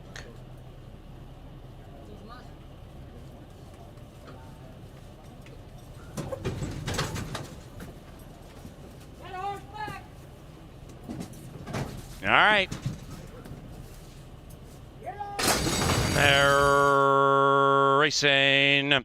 Unplucked Gem pops out of the gate fast at 19-1, and as the sun emerges, unplucked Gem is trying to run away from the field, and the pace is dawdling. Warrior's Moon from the outside barrier gets down to the 3-path and has joined this long shot speedster. So they head around the first turn with 3/4 of a mile to go, and 3 and 10 travel in perfect harmony. Right behind them, Hurricane Hunter, then it's Golden Gopher. The next pair, Gypsy Wife to the outside of Irazu. The one in last is Fat and Furious. The runners are covered by about 7 lengths, and they have 4.5 furlongs to travel. Warrior's Moon and Eddie G1. Inside of that, Golden Gopher, Gypsy Wife, along with Fat and Furious making moves. Also in there is Hurricane Hunter. Meanwhile, Unplucked Gem outbroke the field, but now is about 6 out of it, heading the wrong way, and Irazu is 10 out of it, and a crush of equine athletes are skirmishing. Midway through the turn, they approach the top of the stretch, and something has to give. Golden Gopher to the inside, Warrior's Moon between them, and outside of that is Hurricane Hunter. Pena's all over that one. Gypsy Wife languishing a tad, about 4 out of it, and to the inside of Fat and Furious, and they're coming home now. It is Hurricane Hunter, widest of the 3. Warrior's Moon fights on. Likewise for Golden Gopher, but Hurricane Hunter goes to swirling at the perfect time, and Hurricane Hunter and Brian Pena win it running away. 6-10-2 in race 4.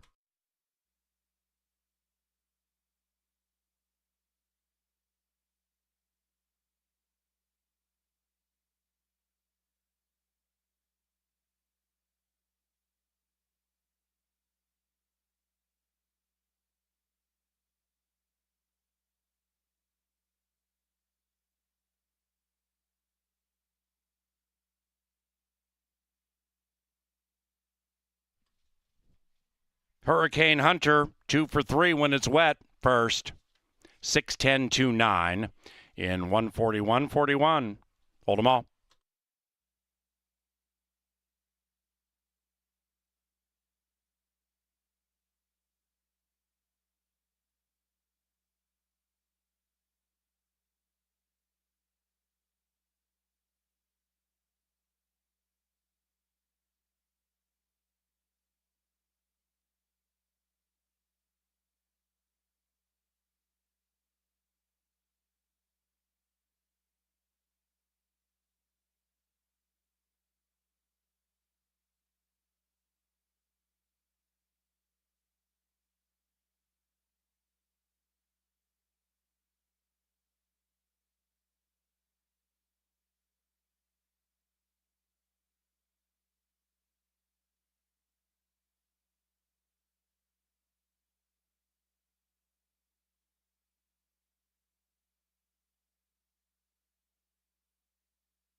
Race 4 is official. 10-cent superfecta 42 and change. The second pick 3, $180.80. 610 exacta 34.70. 50-cent trifecta $82.90. Race number 5 on the muddy main track is about 22 minutes away. Number 5, Passion of Joe's, should be listed as a gelding, mouse checked. Post time right around 7:10.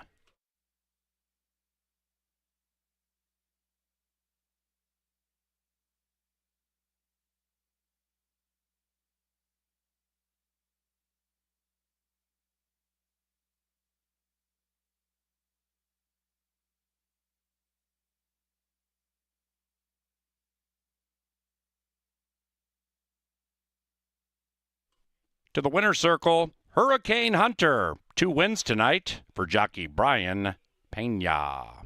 Likewise for trainer Jose Silva Jr. and the winning owner, Kirk Sutherland.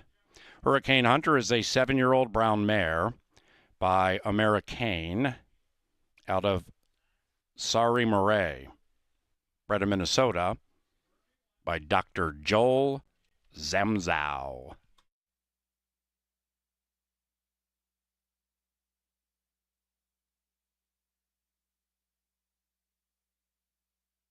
Race number 5 on the entertainment docket is provided by Pepsi, the official soft drink provider of Canterbury. We also thank Choice Electric, Atomic Data, and Culver's Shakopee.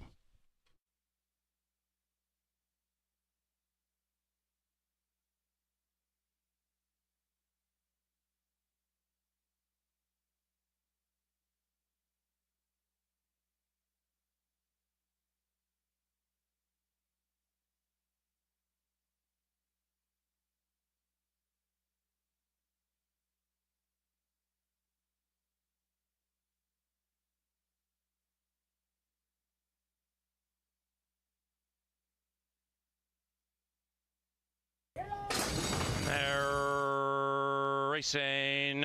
Unplucked Gem pops out of the gate fast at 19-1, and as the sun emerges, Unplucked Gem is trying to run away from the field, and the pace is dawdling. Warrior's Moon from the outside barrier gets down to the 3-path and has joined this long shot speedster. So they head around the first turn with 3/4 of a mile to go, and 3 and 10 travel in perfect harmony. Right behind them, Hurricane Hunter, then it's Golden Gopher. The next pair, Gypsy Wife to the outside of Iratsu. The one in last is Fat and Furious. The runners are covered by about 7 lengths, and they have 4.5 furlongs to travel. Warrior's Moon and Eddie G1. Inside of that, Golden Gopher, Gypsy Wife, along with Fat and Furious making moves. Also in there is Hurricane Hunter. Meanwhile, Unplucked Gem outbroke the field, but now is about 6 out of it, heading the wrong way, and Irazu is 10 out of it,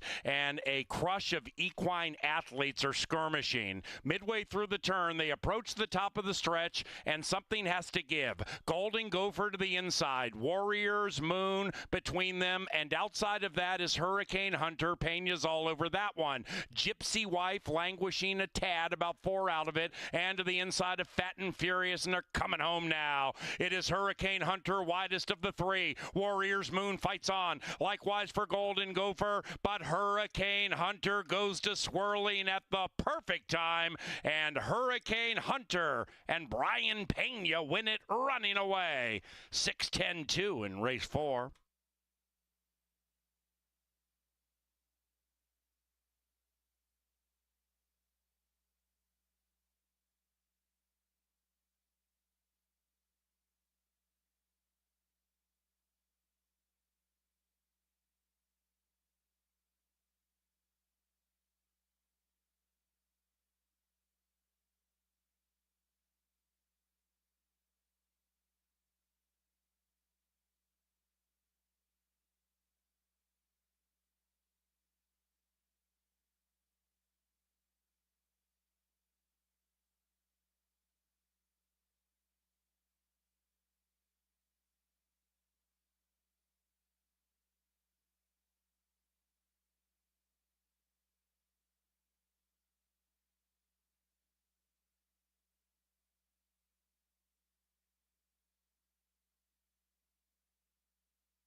Sensical right next to the rail. Now shifting to the outside of Army Kid, but Army Kid runs away by 2.5.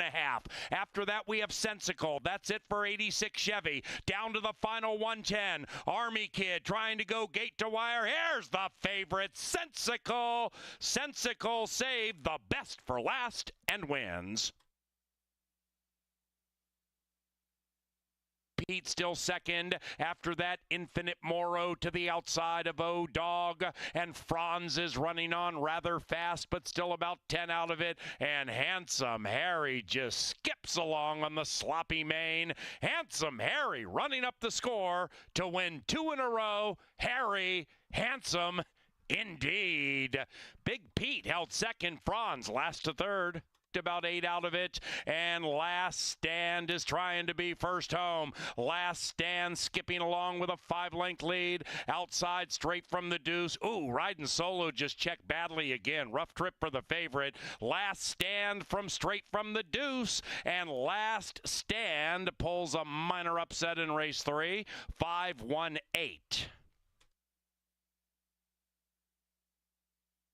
Gypsy Wife languishing a tad, about 4 out of it, and to the inside of Fat and Furious, and they're coming home now. It is Hurricane Hunter, widest of the 3. Warriors Moon fights on. Likewise for Golden Gopher, but Hurricane Hunter goes to swirling at the perfect time, and Hurricane Hunter and Brian Pena win it running away.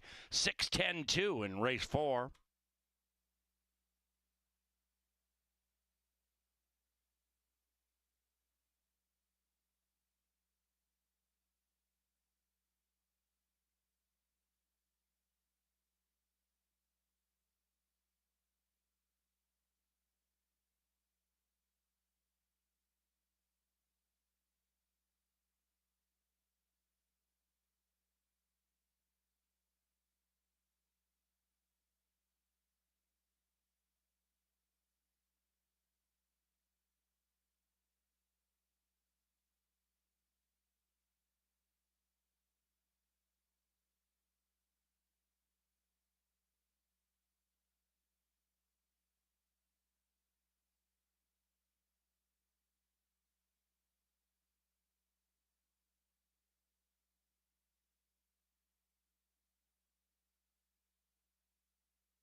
All right, we are back in the paddock to start off the final 5. Good luck if you are still alive in the early one. It concludes right here in race number 5.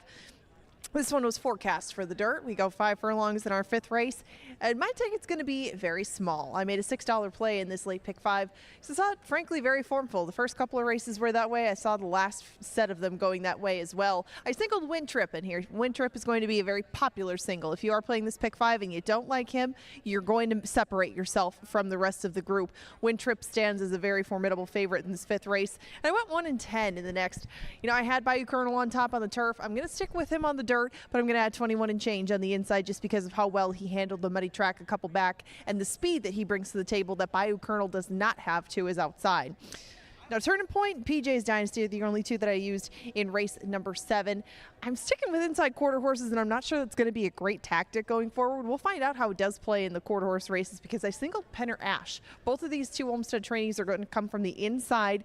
Penner Ash ran very impressively in different different settings. I think this horse doesn't need to bring any kind of track with him, and Penner Ash is going to be very formidable. I believe her. 3, 4, and 5 for me in the final race of the day. Saturday night gamble, Relentless Mini, and he's coming in hot, are the 3 that I think will be pretty close together on the board. So I used them all, and this is going to make a $6 pick 5. That's a 10% takeout wager. It's a 50-cent minimum. I singled Win Trip in here. Would you single Win Trip if you were playing a late pick 5? I would not. Mac Robertson doesn't give away horses for free. I think the horse is the most likely winner. I think the 5 is a legitimate danger to Win Trip. But listen, if you're going to make a single in the last 5 races, this would probably be the place to do it. So to your point, I get why you're doing it. It's a very affordable ticket. It's mixed signals for me, Ange, because this horse comes off a win and drops in class. And that sort of thing happens all the time at Del Mar and Saratoga, those glitzy meets. Doesn't happen at Canterbury very often.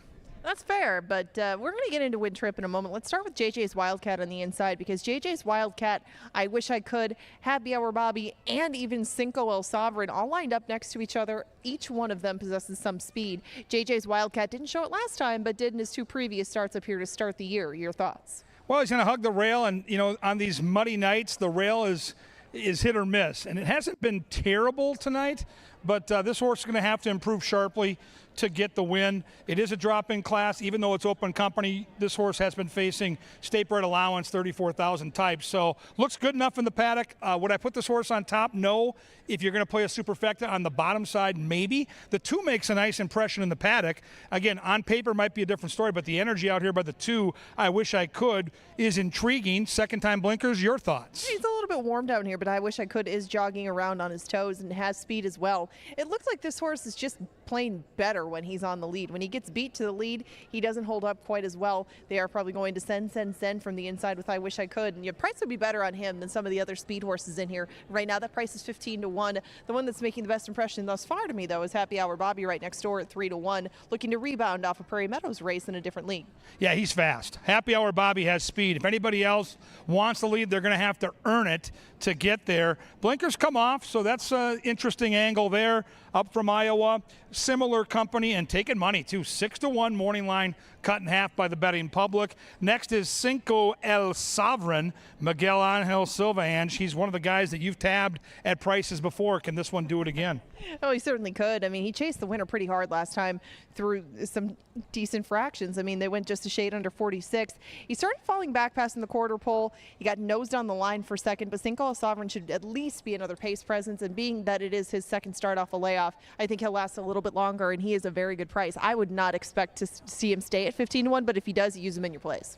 Passion of Joe's is interesting to me. When horses get pulled up and walked off like this horse did in March, and they're from a barn that you trust, and I've seen Wade Rarick out here for years do good things, I'm intrigued. Now, he'll have to run a real big race to beat Win Trip. He's still a non-winner of 2, so it's a little pesky at this spot. But Wade Rarick's sitting on wins, man. 1 for 19 with 11 second and thirds. I mean, you can see it coming. The problem this field's going to have is I just saw the 6, and Win Trip looks great on paper and looks better in the paddock. Wow. I mean, there's just sometimes it gets hard to find spots for a horse like this. Win Trip is running well right now. He lands towards the outside. He has good speed. I mean, you just got to run him when they're running. And if the spot comes up that you want, maybe you get it. If you don't, you got to run in a spot like this. So here he is, and he is your strong favorite. Hanging tough, looking for 2 in a row. Yeah, interesting horse. I like the tracking speed. It's Joel Burnt. You're going to get a price on Joel Burnt. That's never a bad thing at 9 to 1. And there goes Schleicher. Rushton Gang, 1 for 11. This horse looks like a horse that's going to have to really step it up. He's a carryover possibility in the pick 5. He is one of the field's long shots right now at 15 to 1. We don't have him in the mix, but you can see everybody from 2 through 7 involved in the selections on the board. And remember, this starts the final 5. That's one of your many betting options. They're all on the board right now. You got no scratches, no jockey changes to report in here. 8 to pick from. Pretty wide open race outside of your heavy favorite, Win Trip, with 8 minutes to post. Good luck.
to the muddy main track for race number 5. No scratches, no rider changes.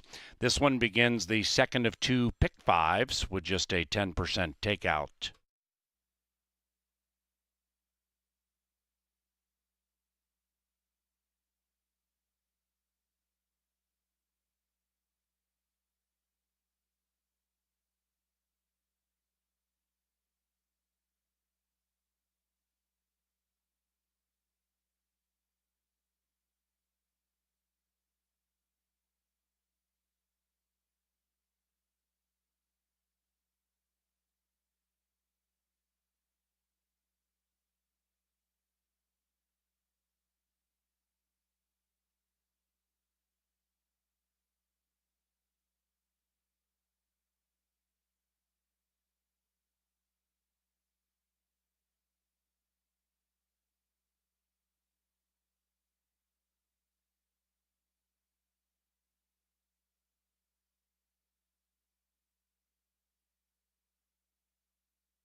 Yo, Canterbury Park, it's your announcer, Paul Allen, up here in the announcer's booth, about ready to call race number 5.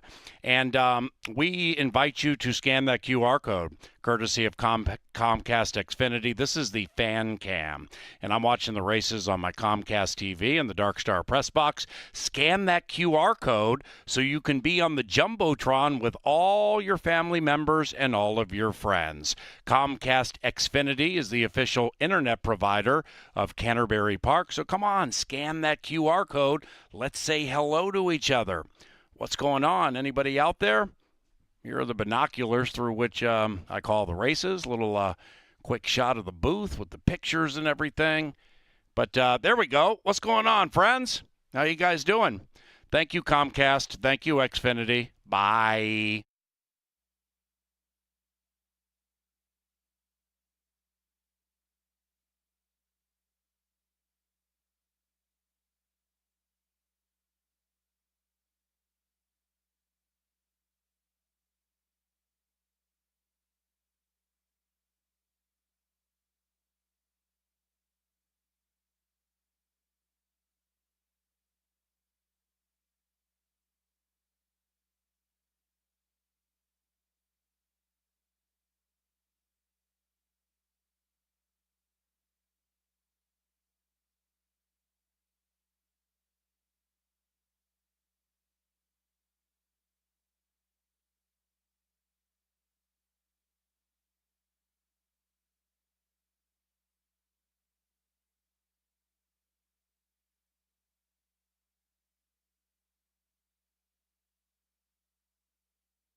Scan that QR code so you can be on the big screen.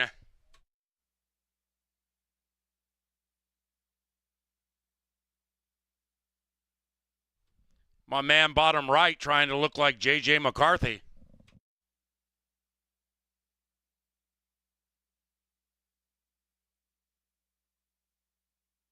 Well, hello.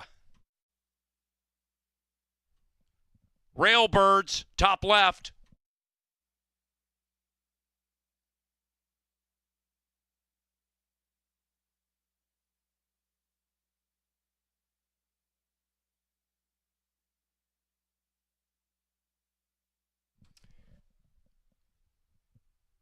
On behalf of Canterbury Park and Comcast Xfinity, thanks for making that bit fun.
It is now race time.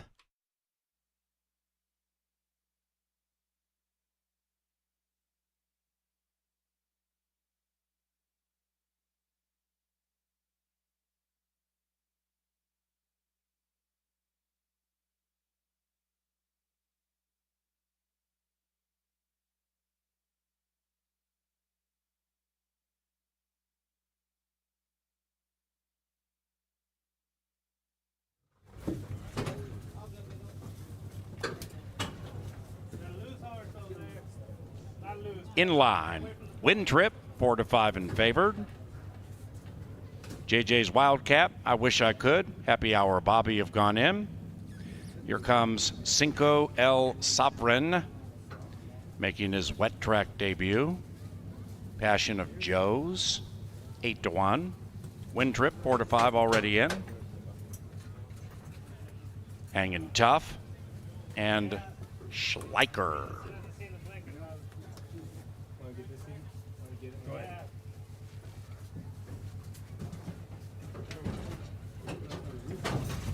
One out.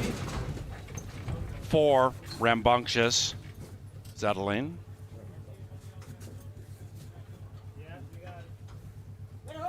Schleicher. Last in. 8 in the gate. Race 5. And they're racing. And speeding out of the gate is Happy Hour Bobby with intoxicatingly good early speed. Happy Hour Bobby puts 1.5 on Passion of Joe's, who takes up the running in second to the outside of JJ's Wildcat. I Wish I Could also in that clump. Win Trip poised about 4 out of it, but wide. 2.5 clear from Cinco El Sovereign, joined by Hangin' Tough, who's trying to win 2 in a row. And then last is Schleicher. That rider's looking for 3. 10 covers them round about the quarter pole. Happy Hour Bobby trying to put a Q around race 5. Happy Hour Bobby, Passion of Joe's, JJ's Wildcat to the inside. Then it's I Wish I Could. Win Trip with every opportunity behind that one. Hanging Tough. Chasing Happy Hour Bobby at 9 to 5. Here comes Win Trip looking to win it all. Win Trip cuts the lead from a half to a neck to a nose. And there he goes to victory.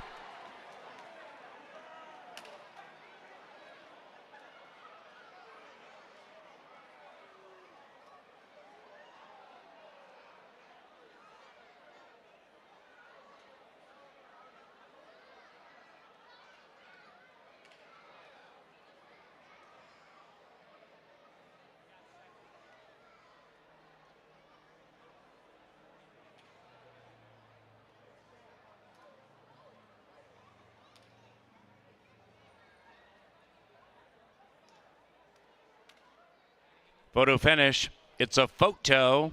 Hold them all.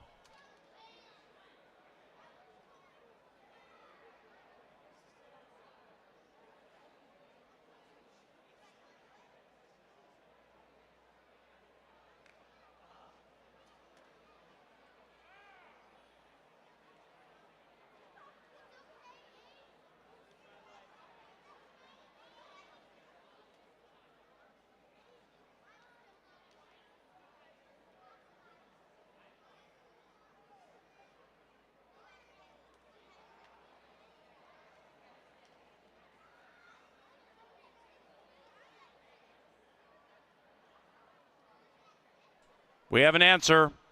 Result of the photo shows the winner is number 6.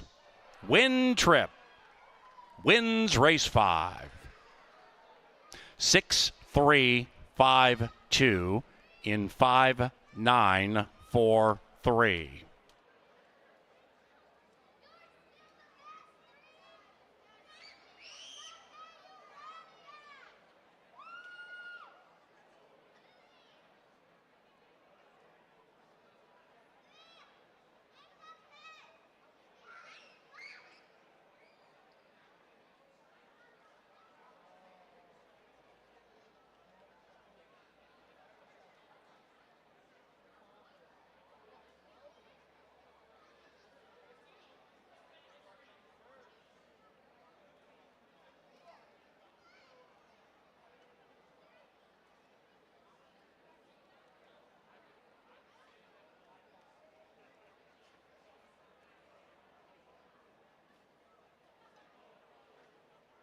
Race 5, official.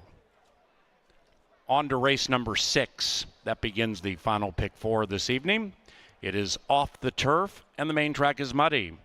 In race 6, scratch numbers 3, 4, 6, 8, and 11. Post time, 23 minutes from now. First pick 5, pay $308.50. First pick 5, $308.50. Lots of favorites. Still $308.50. Into the winner's circle, Win Trip and Seraphin Carmona. The winning owner, John Mentz, and the winning trainer, Mac Robertson. Win Trip is a 4-year-old bay gelding by 3-hour nap out of 5-star Swank, bred in Minnesota, by the winning owner, Mr. John Mentz. Now, race number 6 is courtesy of Kim Crawford Wines, the official wine sponsor of Canterbury Uncorked and Concerts in the Park. And we also thank Hormel, a proud sponsor of racing at CBY.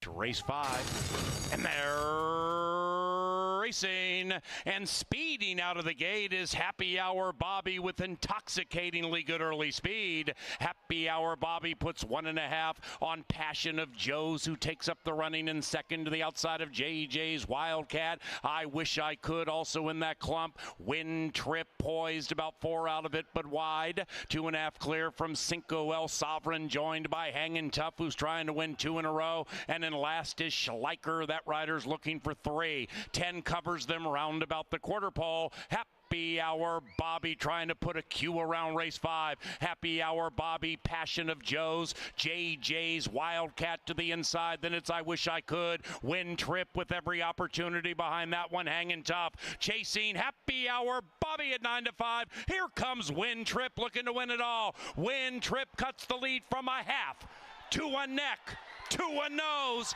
and there he goes to victory.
Well, the skies are blue and the sun is out. It turned out to be a beautiful night for racing after we got pelted with rain earlier today. And just inside these doors, very important table. You just saw the commercial on our television monitors, the Leg Up Foundation. Patrick Conchari is here. He's a disabled jockey. He needs your help. All the men and women that race for us need your help. The Leg Up is going to get matched. Every donation, every ticket you buy gets matched up to $10,000. And you can have a chance with some really cool raffle prizes, including a gorgeous scooter. Try that table just inside these doors by the paddock, main level. Say hi to Patrick Conchari and do some good in the Leg Up. Let's take a look at this field. This, to me, the best betting race on the card. Even with the scratches, I think this is really going to be a fun race to watch. It's only 5 furlongs on the main track, and it is a field loaded with early speed, including this guy, 21 and change. Cute little name for a horse that likes to go 21 and change on a regular basis. Third off the bench, turf to dirt, Silva, Barrejas, all the tricks on this one. The key for me is, can the horse clear off? There are a couple other super fast horses in here. If this horse can't get free, it's going to set it up for a closer. If he can open up a couple lengths, turning for home, then I think he's got a real shot at victory. I love the name, love the horse, 2-1 on 21 and change. Karen Offerman has Angel's Magic here with G-Rod for Troy Bethke. This is one of the horses that could benefit from a speed battle, and I think there are a couple of real fast horses. 1, 5, and 7 specifically just fly out of the gate. Expect Rodriguez to sit just off mid-pack and try to pounce at 6-1. The gorgeous gray out here parading around is Plain Talk. We've seen this horse run here many times. Mac Robertson looks to go back-to-back. Conspicuous, though, is Carmona lands somewhere else. Carmona just won for Mac. We'll get to where he went next. But Plain Talk is good enough to win this race. Probably sits right off of the 1. And like I said, the gray looks good down here in the paddock. The X factor in this race, no question about it, is the 7 Bodenheimer. I mentioned earlier how well Valerie Lunsbarn has been running. And oh, by the way, our top jockey, Luis Fuentes, shows up here. The back class is obvious. The horse can fly out of the starting gate. Paul Allen's pick is very sneaky indeed. Next in line after that horse is the Bayou Colonel, and this is where Carmona lands. The 10 looks spectacular down here in the walking ring. If you're new to coming down here and watching the horses and you don't know what to look for, take a look at this horse. Muscle, coat, ears, everything you want in a racehorse. This is what the Colonel's doing right now. And as I mentioned, the pace is going to be fast. Bayou Colonel likes to lay back and make one big run. If he runs to his looks, they could be in trouble because he looks spectacular down here in the walking ring. 12 is Mr. Chairman. Chad Lindsay gets the call here. This horse has outside attack speed. Another sweet-looking gray. Boy, I'm a sucker for a gray. Taking money, too. 15-1 morning line. Bet down to 6-1. Jeff Maday's favorite jockey. He's cashed on him a couple times this year is Chad Lindsay. He's brought in some prices, and he's got Mr. Chairman who's looking to be boss here in this fun race. 5 furlongs, race number 6. They'll be at the gate in around 8. Right now, we send them down the tunnel, and soon we get Sir Leonard Dykert with the call to the post.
The Xfinity Comcast call to the post brings them onto the muddy main for race number 6. We're off the turf. Distance is fine. Scratch numbers 3, 4, 6, 8, and 11.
So the first 5 may not have gone your way. Welcome to the Dark Star Press Box. I am the chaser. Let's get it all back right here, courtesy of Crown Royal. Here's the deal. We're going to make a win bet on number 7, Bodenheimer. Luis Fuentes, our leading rider, takes the call. Bodie, just sit behind 21 and change and plain talk and all that speed, and boom, just walk on by like Dionne Warwick would sing. And this one fires fresh with the leading rider. Sounds good enough to eat. Go Bodie. Now let's go down to the winner's circle for some hot beer pong action. Thank you, Paul. Hot beer pong action we have. We got 2 beautiful ladies down here that are about to throw some balls and try to win some prizes in a game of beer pong. This first row right here, this cup is good for a daily double pack, ladies. The middle row, TJ Hooligans gift card. If you can get it in these back cups, you'll be coming to our beer fest where you can have all the beer pong, and everything in between that you could imagine. I have Wendy and Sherry playing tonight. Wendy, you're going to toss them first. Take your best throw. Very good throw, right in the middle. Throw it again. Let's get you a prize. Oh, that was so close. Right off the front cup. You almost had a daily double pack. All right, let's see what you got, Sherry. Up in the air. Oh, right off the rim of a cup. Sink one, sink one. There you go. Beautiful. You've won a daily double pack. Congratulations. You're going to get some food. You're going to get some drinks. You're going to get some admission. And most of all, you got bragging rights in this game of beer pong. Do you have an upcoming selection in our 6th race? I must know. Do I have an upcoming selection? I'd have to look at my thing to see. All right. That's okay. We'll let it be a secret. You enjoy your prize. Well done tossing in beer pong, and hopefully we'll see you for Beer Fest in the future. Thank you. Well done, ladies. Thank you for coming down and playing a little beer pong with us. If you want to check out Beer Fest, we got a lot of good beer around here, but we're going to have even more great beer for Beer Fest. You can still get your tickets at CanterburyPark.com.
1 minute. Oh!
Aw.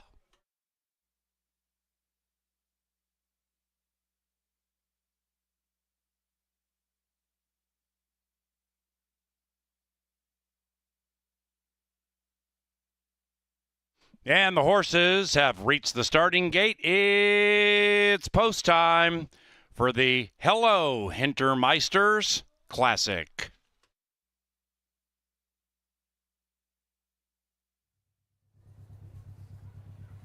Moving him.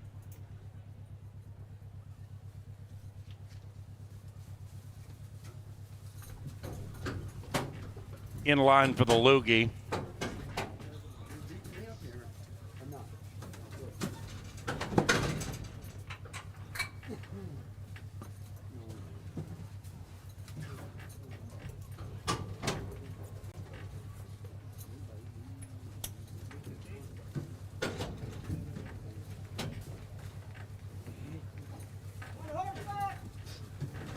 Mr. Chairman, last in.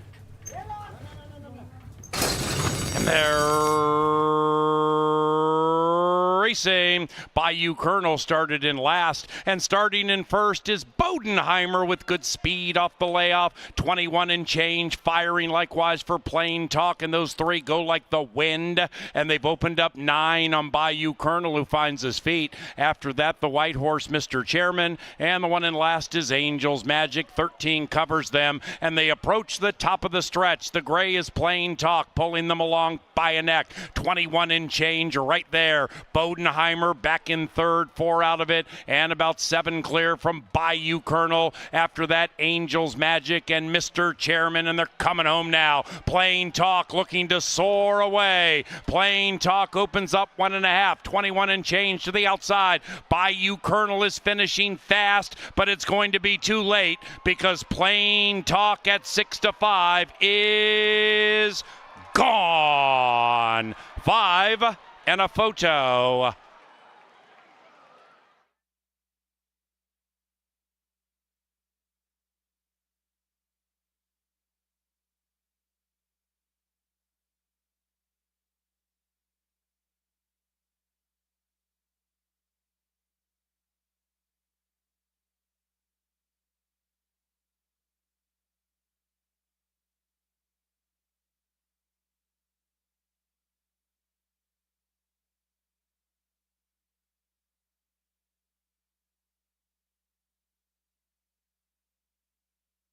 Number 5, Plain Talk ran first.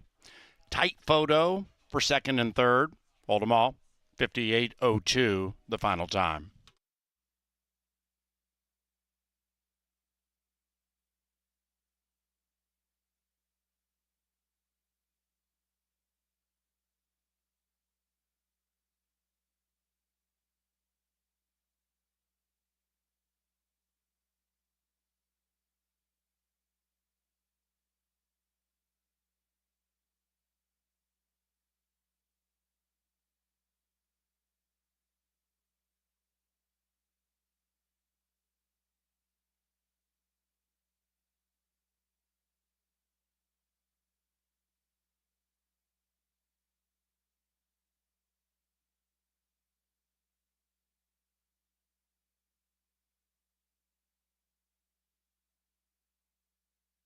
The numbers 5, 10, 1, 2.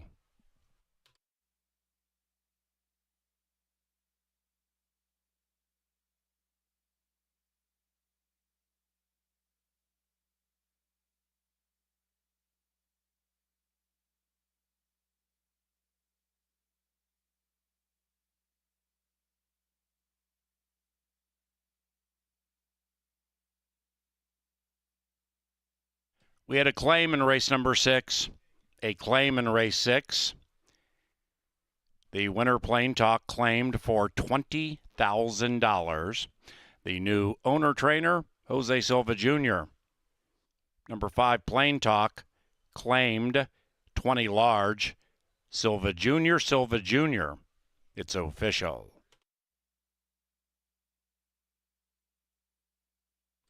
Trifecta paid $17. It was chalk all odds.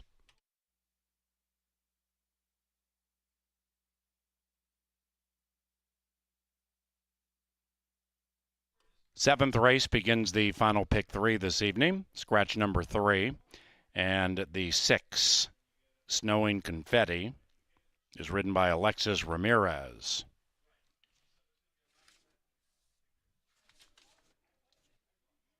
To the winner's enclosure for the 8th time in his career, it's Plain Talk and Fausto da Silva. Plain Talk is owned by Novogratz Racing and trained by Mac Robertson. This is a 7-year-old Grey Gelding by Conveyance out of Kitty's Pearl. Bred in Kentucky by Buck Pond Farm and Rob Auerbach. Race 7 courtesy of Quick Trip and QuickTrip.com. Also, we thank the Minnesota Lottery, Dick Sanitation, Armadillo Decks, and Diageo. Race 7, just 20 minutes from now.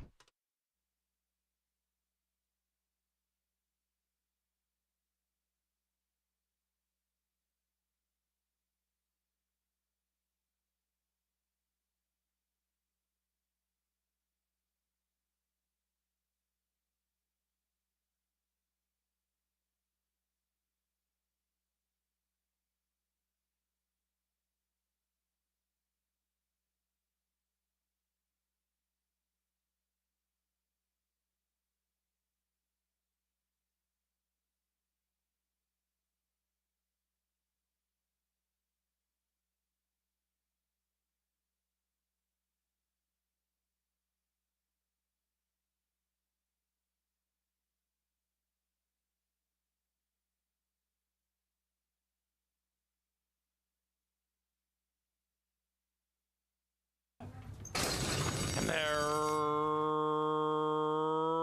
racing. Bayou Colonel started in last, and starting in first is Bodenheimer with good speed off the layoff. 21 and change, firing likewise for Plain Talk, and those 3 go like the wind, and they've opened up 9 on Bayou Colonel, who finds his feet. After that, the white horse, Mr. Chairman, and the one in last is Angel's Magic. 13 covers them, and they approach the top of the stretch. The gray is Plain Talk, pulling them along by a neck. 21 and change right there. Bodenheimer back in third, 4 out of it, and about 7 clear from Bayou Colonel. After that, Angel's Magic and Mr. Chairman, and they're coming home now. Plain Talk looking to soar away. Plain Talk opens up 1.5, 21 and change to the outside. Bayou Colonel is finishing fast, but it's going to be too late because Plain Talk at 6-5 is gone. 5 and a photo.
Kevin Gorg, Angela Herman with you in the paddock. We get set for 3 great quarter horse dashes. And Angela, we start with a humdinger. Maidens going 300 yards. Of course, fans, when you hear maiden, it means the horses are looking for their very first career win. And sifting through some of these maidens and figuring out what distance may suit them best. I mean, we don't have to talk about surfaces or trips with quarter horses. It's really what they're going to do best and if they're in the right spot at the right time. We all thought the turning point was. And this filly is very fleet of foot out of the gate. It's the distance that seems to get her. Some of her best races have come at 250, 300. She can get herself going. It's just a matter of whether she'll hang on. She was very spirited down here in the paddock, and I think that she probably will be the favorite by the time all is said and done. She's 2-1 at the moment, but I'd say of the 5 that are out here right now, she probably makes the best impression if she just takes it down about 1 degree. Yeah, she looks great. She looks fantastic. And it's now or never time. We're at career start number 10. It's Olmsted. It's his go-to pilot. I'm with you. I think the horse goes favorite. I think the horse gets the money. But we do need to talk about PJ Dynasty, who opened up as the favorite for Jerry Livingston. Kelsey Har's been one of the great stories of the meet. She can ride him fair and square. And she rides a lot for this barn, too. Last time he debuted to a 4th-place finish. He wasn't beaten all that far by People Are Political. I think any of the top 3, including Turning Point, who he does need to turn the tables on, would take a lot of money in here. And PJ Dynasty is, as a result, too, at 3-2. 4 is Mystic Coronita. This horse ships in from Iowa. Last seen at Canterbury back in June. Ran a pretty good race. Ooh, the 5 horse has the Miami Dolphins, Silks Ange. I'm a sucker for those too. It's Lapido, and Lapido could be sitting on a good one. You are the expert on all things Lupido. Lots of chances for this one. Lots of close finishes, and usually a pretty decent price. I mean, sometimes he gets bet to favoritism, but he definitely has the experience edge, likes this track, and unfortunately you get 5-2. But 6-1 the price on the outside runner, now ridden by Alexis Ramirez. Good long shot barn. Vic Hansen. Ramirez gets the call, and we love the outside post with quarter horse racing. There they are, all 5 of them to start the final pick 3 of the night. Quarter horse dashing. If you're here at Canterbury, you owe it to yourself to go down and be a railbird and watch these horses come thundering out of that gate and charging to that wire. Hopefully you cash some bets. It's race 7. It's Angela Herman. It's quarter horses, and guess what? It's fun and games like no place else.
The 7th is just 7 minutes from now. Main track muddy, scratch number 3. And 6 is picked up by Alexis Ramirez.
Into the gate, and it is post time. Post time for race number 7. Number 6 is riderless. Goes in, and Alexis Ramirez will join. Turning point. Mystic Coronita already in. Now they back that 6 out. Lupito and PJ Dynasty spinning about behind the gate.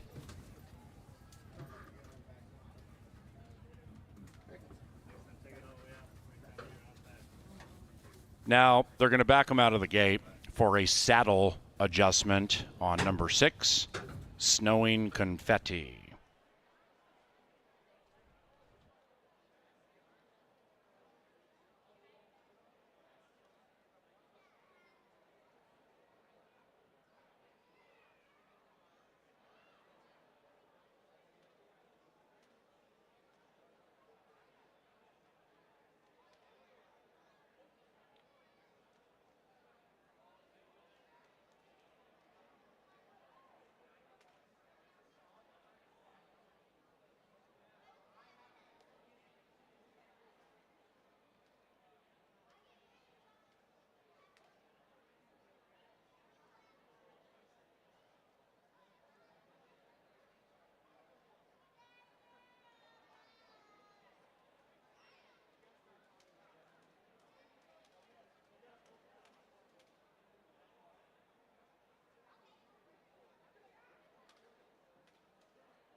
All righty, back in now.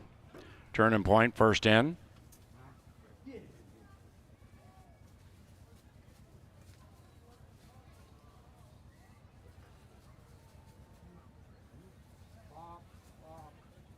They're pushing.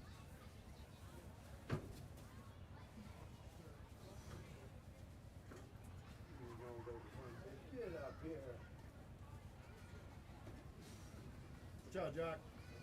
Starting gate team and the jockey converge on Snowing Confetti. And the filly goes in. Rider joins. PJ Dynasty, Mystic Coronita, and Lupito. The final 3.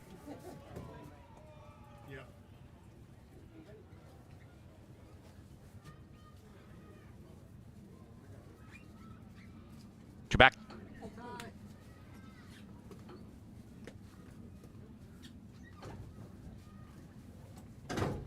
One out. PJ Dynasty. The white Louisiana bred. Kelsey Estrade. Turning point, 6-5. Lupito, 3-2. PJ Dynasty, 4.5 to 1. And there they go, and they've broken a line. Turning point flies out of the gate with PJ Dynasty and Mystic Coronitas between them. Far outside, Snowing Confetti. Snowing Confetti, all those problems right to the winner's circle at 10 to 1.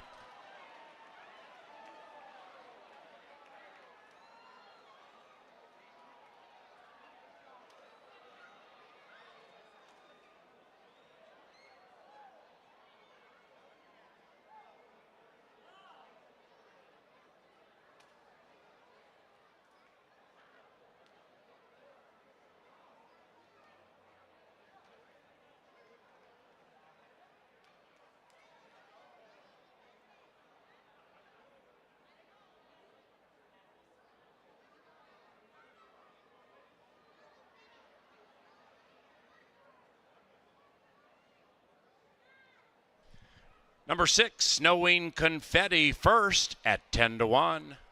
Second, Mystic Coronita at 7 to 1.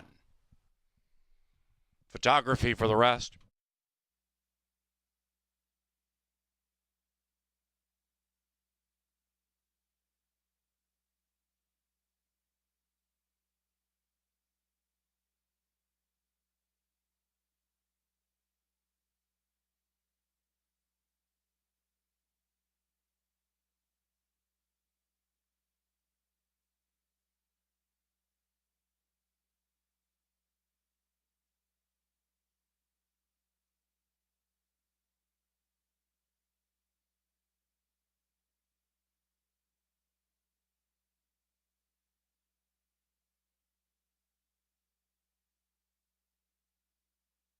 6421.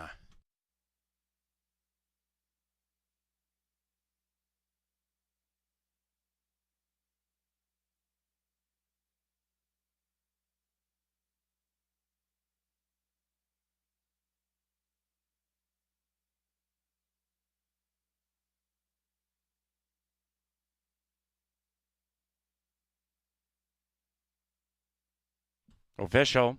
Exacta 53.30, trifecta 72.70, 10-cent superfecta $30.58, 5-6 double 34 and change, pick 3 89.60. The 8th race is the Thursday penultimate. Number 5, Michael B, picked up by Alexis Ramirez. We are 22 minutes from race number 8, which is courtesy of Continental Diamond and ContinentalDiamond.com, and also JTR Roofing.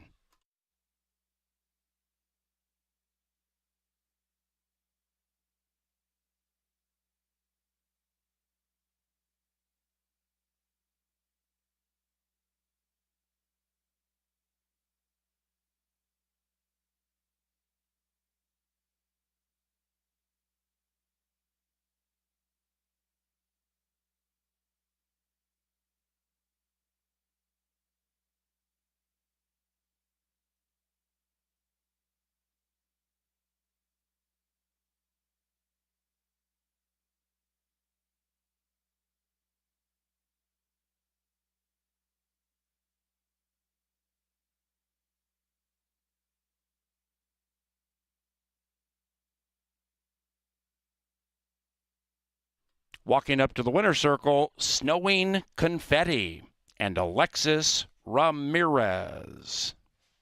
The winning owner, Randy Mueller, and the winning trainer, Vic Hansen.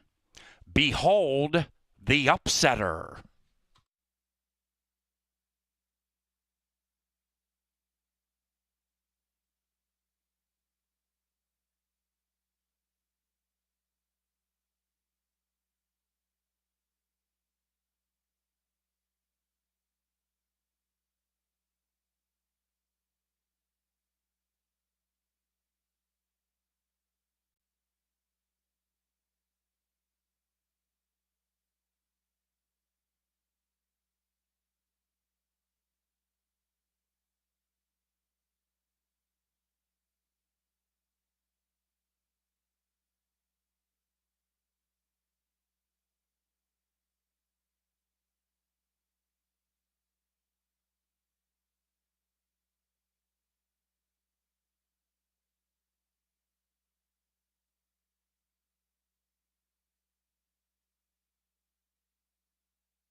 And there they go, and they've broken a line. Turning Point flies out of the gate with PJ Dynasty and Mystic Coronitas between them. Far outside, Snowing Confetti. Snowing Confetti, all those problems right to the winner's circle at 10-1.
Kevin Gorg and I are up in the press box with 12 minutes until race number 8. We've got 5 going in the gate. This is an optional claimer. Make the rider on Michael B. Alexis Ramirez trying to stack wins back-to-back. Penner Ash is currently on the screen. 5-1 is the price. One of only a few covered in the pick 3. One of only 2 covered in the double with an upset in race number 7. Penner Ash was my top choice in here, but that was until I saw how well the outside played in the last race, and I'm beginning to wonder if maybe Penner Ash isn't in the inopportune part of the track to pick up lifetime score number 3. Your thoughts, Gorg? Yeah, the one didn't run as well as we thought it would in race 7, and that inside part of the track, when it rains, gets a little boggy, and the track has been drying out steadily because the sun did come out. I would look for this horse to try to pop out of that gate, show speed, and then drift into the 2 or 3 path if there's room. And, the horse next door has early alacrity, but if you can outbreak the horse and cross over, might be in the better part of the track. One, still a contender and way too big a price right now on the board.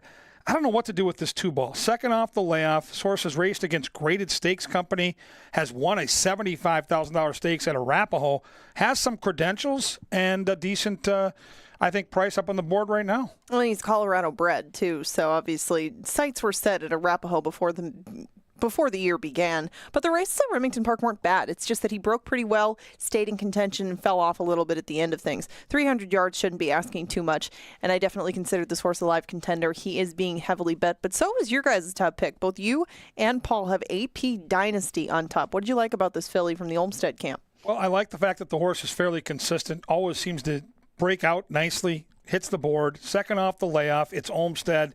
And then we look at the distance. This horse seems to love 300 yards, 5 tries at this distance, 4 for 5 in the top 3. I think this horse is sitting on go. I think this horse right now is a decent price, and I will bet this horse to win when we get done yik-yakking. The 4 is Kelsey Haar. My owner's broke. What do we do with this one? Another one second off the layoff. Well, he was bumped out of the gate last time and got kind of erratic afterwards, so I'm willing to toss that one. It's some of the previous efforts against either this level or against Minnesota breds that would maybe lead me to use him more underneath. He is 4-1 at the moment, and my owner's broke.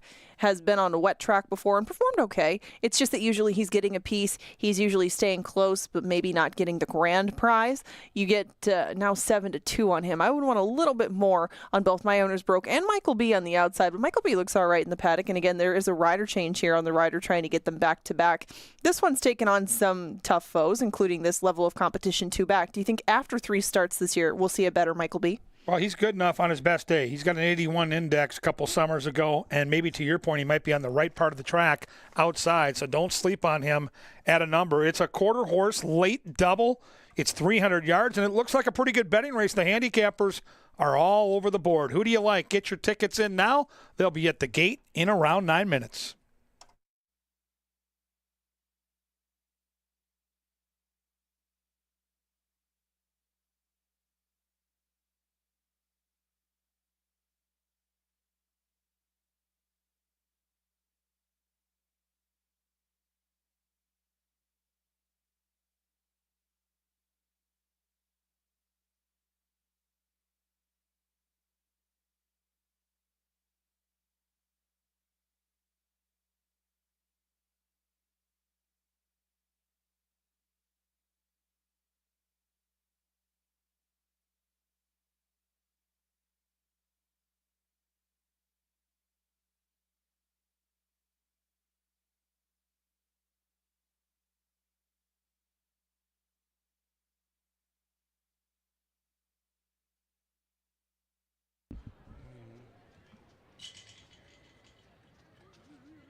They're at the gate. It is now race time. The penultimate 5 battle, and here they are.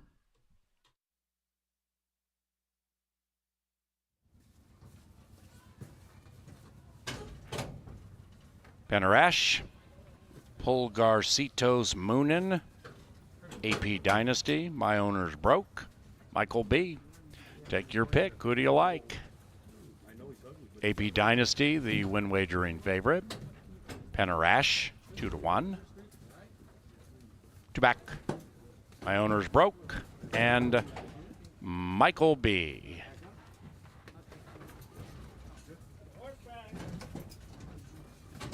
.300-yard dash, and here they are. And did he go? Another great beginning. My Owner's Broke and Fellow Gray. Penarash comes out nicely. It's Pulgarcitos Moonin going into second. It is 1 and 2 to the line together. Tight. Looks like that deuce. Looks like the deuce, but it's very tight.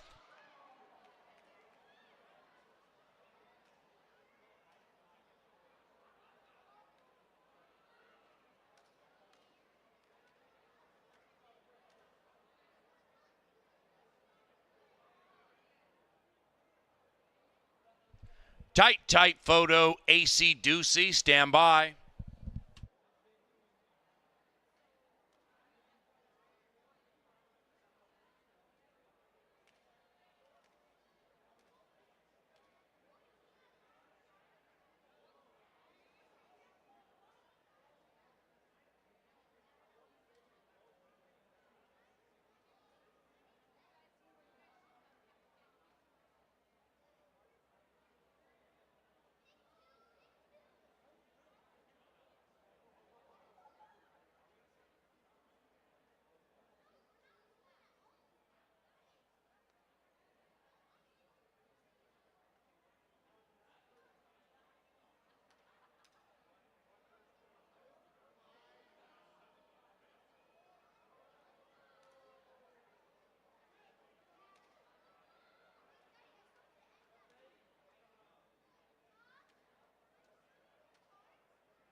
We have an answer.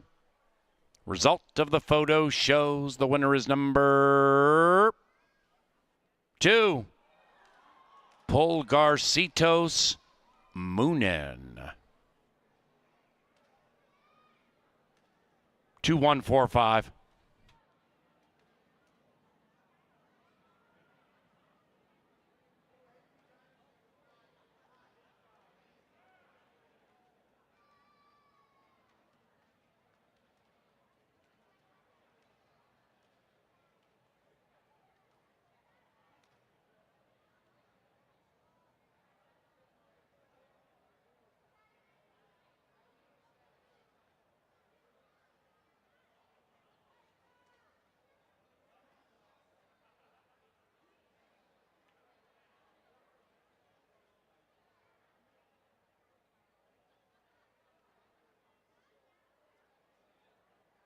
Official.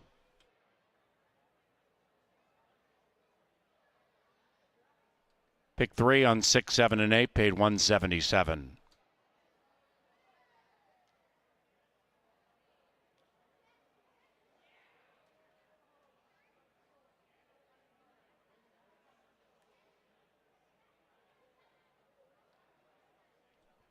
The 9th is our finale.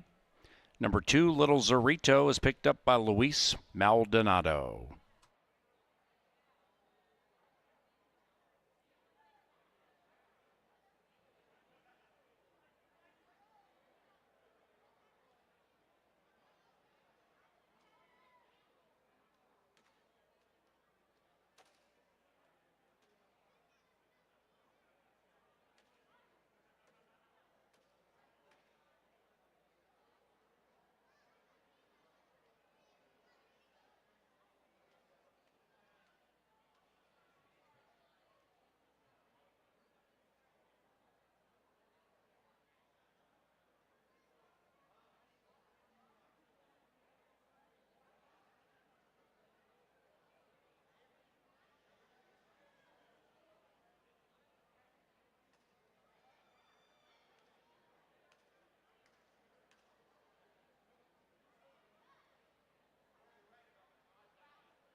Into the winner's circle, Polgarcitos Moonin and Fernando Fonseca Soto.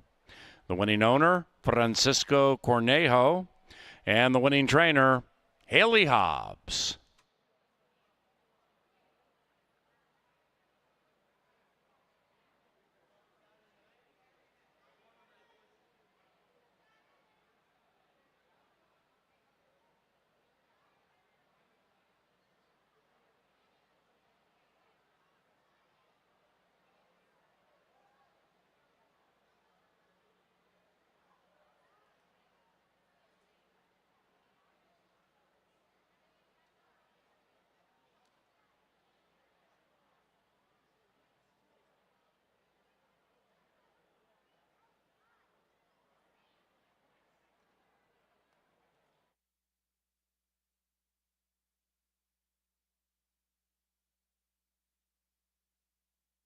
They are. And did he go? Another great beginning. My owner's broken fellow gray. Penner Ash comes out nicely. It's Polgarcitos Moonin going into second. It is 1 and 2 to the line together. Tight. Looks like that deuce. Looks like the deuce, but it's very tight.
Kevin Gorg, Angela Herman with you from the beautiful TV studio in the Canterbury press box high above the racetrack here in Shakopee. And Angela, we've come to the final race of the night.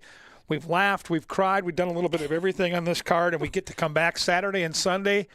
I'm telling you, what a weekend if you're a horse racing fan. The Whitney from Saratoga with some outstanding horses in there, led by National Treasure for your guy, Bob Baffert. My guy. You love Bob Baffert. You love California racing. Whoa. Now you're turning on your guy? Take it back just a few notches. Trained real quiet. Stop it. That was a long time ago. Yeah. A lot has changed. I just don't know if I'd call him my guy. Let's go with that. Who's your guy on the West Coast then? My guy on the West Coast. Ooh.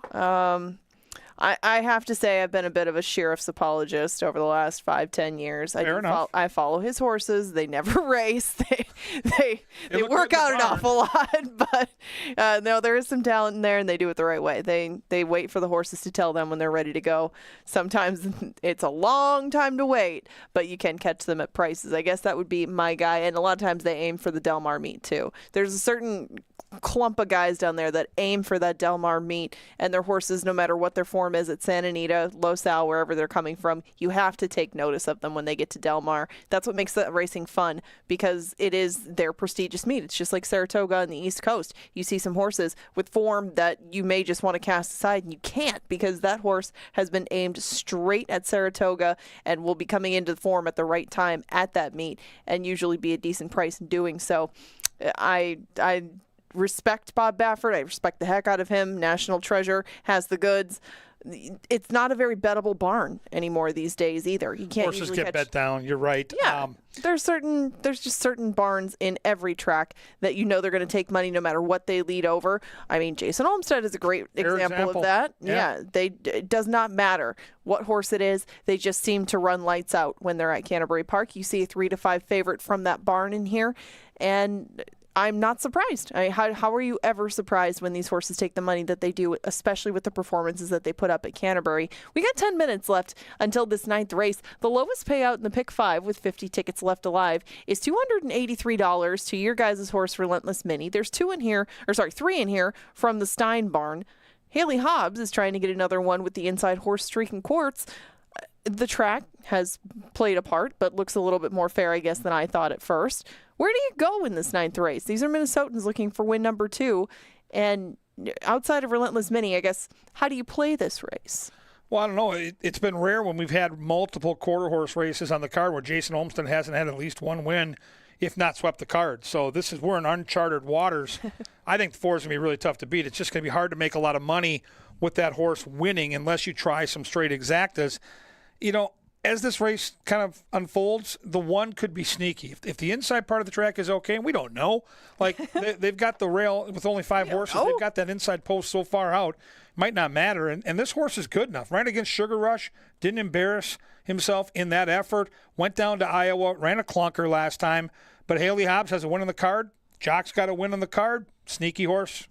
Fair enough. The Streak and Quartz last year didn't get much of a chance at it in his debut, so I'm willing to forgive that one. Seems to have improved at age 3, but we'll go on to the 2 Little Zorrito. Little Zorrito used to call the Hobbs barn home. Now he's with Tyler Stein. This one gets ridden by Luis Maldonado. We should note the rider change. Maldonado picks up the 2 Little Zorrito. 2 races thus far this year. A 4th here that was kind of an even-paced 4th was behind Relentless Mini in the process, then went up to Fargo. That didn't work out very well, but Little Zorrito, with just those 2 starts, probably some upside and room to improve, and right now is taking a bit of money at 5-1. Yeah, could pop out of the gate, has some speed. You go back 2 starts to that race on July 3rd with some trouble, and there's a case to be made. You're big on Saturday Night Gamble on a beautiful Thursday night. Tell us more. I do have Saturday Night Gamble on top. I was trying to decide between he and He's Coming In Hot, because both of these 2 geldings from the Stein barn have taken similar paths to get here. They've bet He's Coming In Hot a little bit more consistently than they have Saturday Night Gamble. That's why I looked at the 3 as opposed to the 5. If they're very similar horses, they have very similar resumes, why not take the longer price of the 2? Right now they're both 4-1, but I would anticipate maybe Saturday Night Gamble would be the better price. Still shows up with a good race every time. Took a big step forward in breaking his maiden last time around, and I think that this one will get a bit better with age and with racing. We'll find out how he likes a wet track. He's never done that before. 4, but Relentless Mini is taking all the money, deserves to do so. Had a big rebound effort last time against Open Company. The Minnesota Futurity didn't go well. Relentless Mini went bad halfway through it, but he seems to have had all systems go in the return. The works, the race, everything point to him. I understand why he's the favorite, but anything else you want to add to the resume of Relentless Mini? Well, the barn is a solid 21% second off the bench, which to me isn't even as good as their numbers at Canterbury, but that was Open Company. That was with a little trouble, a little bobble out of the gate. If this horse can duplicate that effort, they're running for second. I do think the 5 is certainly worth a long look, third off the bench. You can see last time out, Beat Maidens did so the right way. When the light bulb goes on and starts 7, sometimes horses can go on a little bit of a winning streak. And had shown signs that he was that kind of horse last year, especially when it came to some of those maiden efforts where he was gaining at the end of things. And last time he finally put all the pieces together. He was beaten by Saturday Night Gamble in their seasonal debut on June 27th. Was better bet that day. He was the beaten favorite and came back and validated that with a win. But like I said, with these two bringing very similar things to the table, I think he'll be a slightly shorter price than Saturday Night Gamble. So I take it 3, 4, and 5. But if you like one, you kind of got to like the other of those two. Yeah, for sure. You saw the picks on the board. Girl Power, T-Pop, and Angela on the 3. The boys all jumping on the 4. It's going to be a great race. And we're going to be back all weekend long. Saturday at 5, Pepsi Family Day, Sunday at 1, with Del Mar and Saratoga mixed in with 2 great live cards. You're going to want to be here. Can't wait to see you.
They're at the gate, and it's post time. Post time for the lucky last. The band 38 Special performs tomorrow night at Canterbury. If interested, canterburypark.com for tickets. Saturday, we race shortly after 5. Sunday, Pepsi Family Day. Best day of the week to bring the kids. And Sunday begins at 1 o'clock. Into the gate for the Carlisle. Streakin' Quartz, Little Zorrito.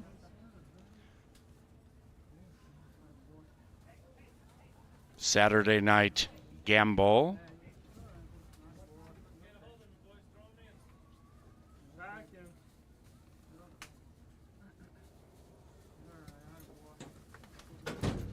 To back.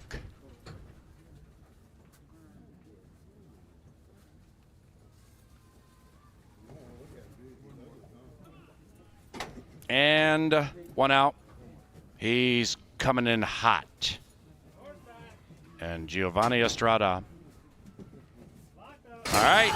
And they're racing. Streakin' Quartz comes streaking out of the gate quickly. So does Saturday Night Gamble. Outside of that, Relentless Mini. And on the far outside, he's coming in hot. Relentless Mini just in the nick of time.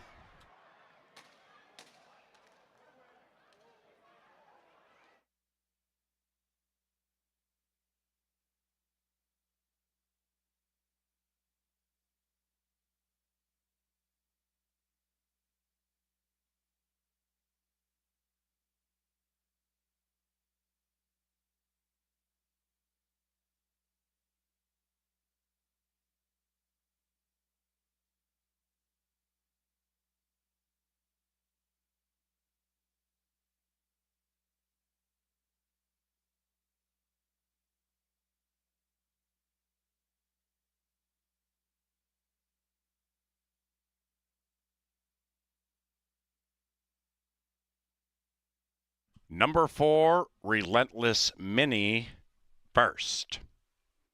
Second, 3, Saturday Night Gamble. And a photo for the rest.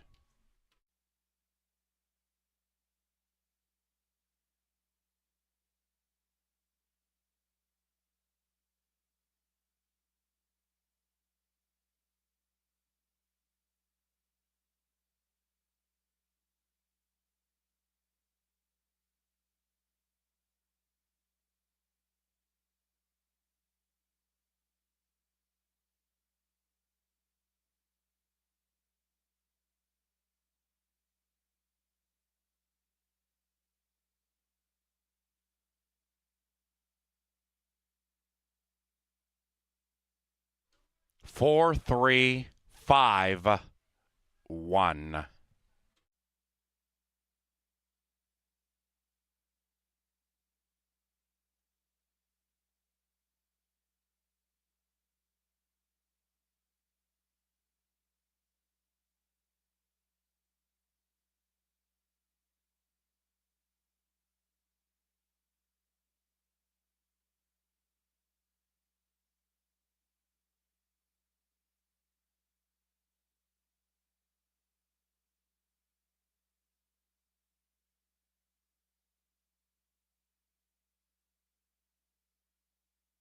Thursday is official. Relentless Mini paid $220, $210, $210, okay. Final pick 4, $89.50. Second pick 5, $283.90.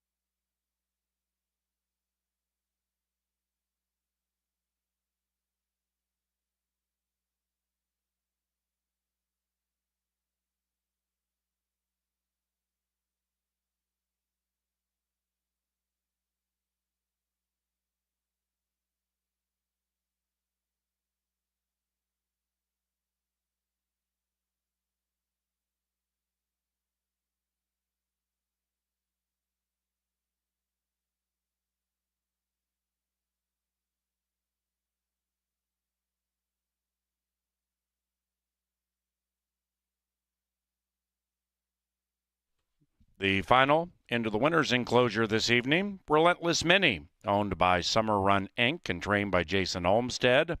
Armando Alvarez is the winning rider. Relentless Mini is a 3-year-old brown gelding by He's Relentless out of Valiant Philly. Bred in Minnesota by Tom Maher.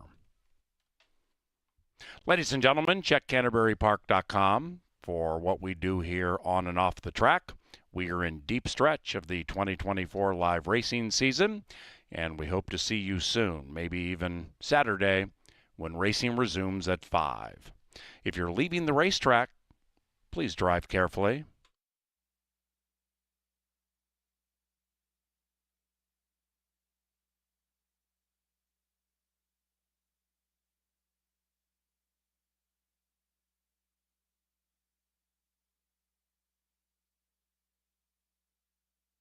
All right, and they're racing.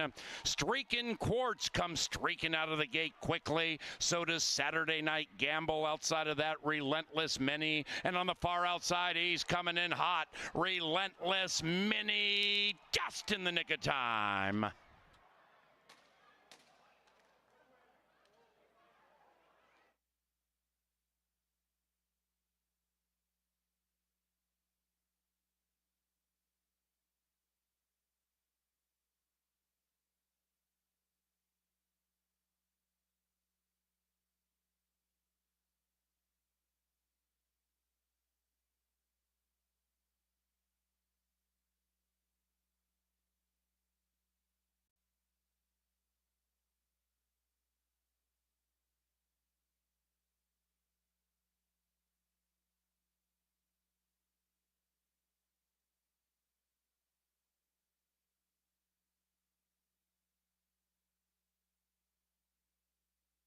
Number 4.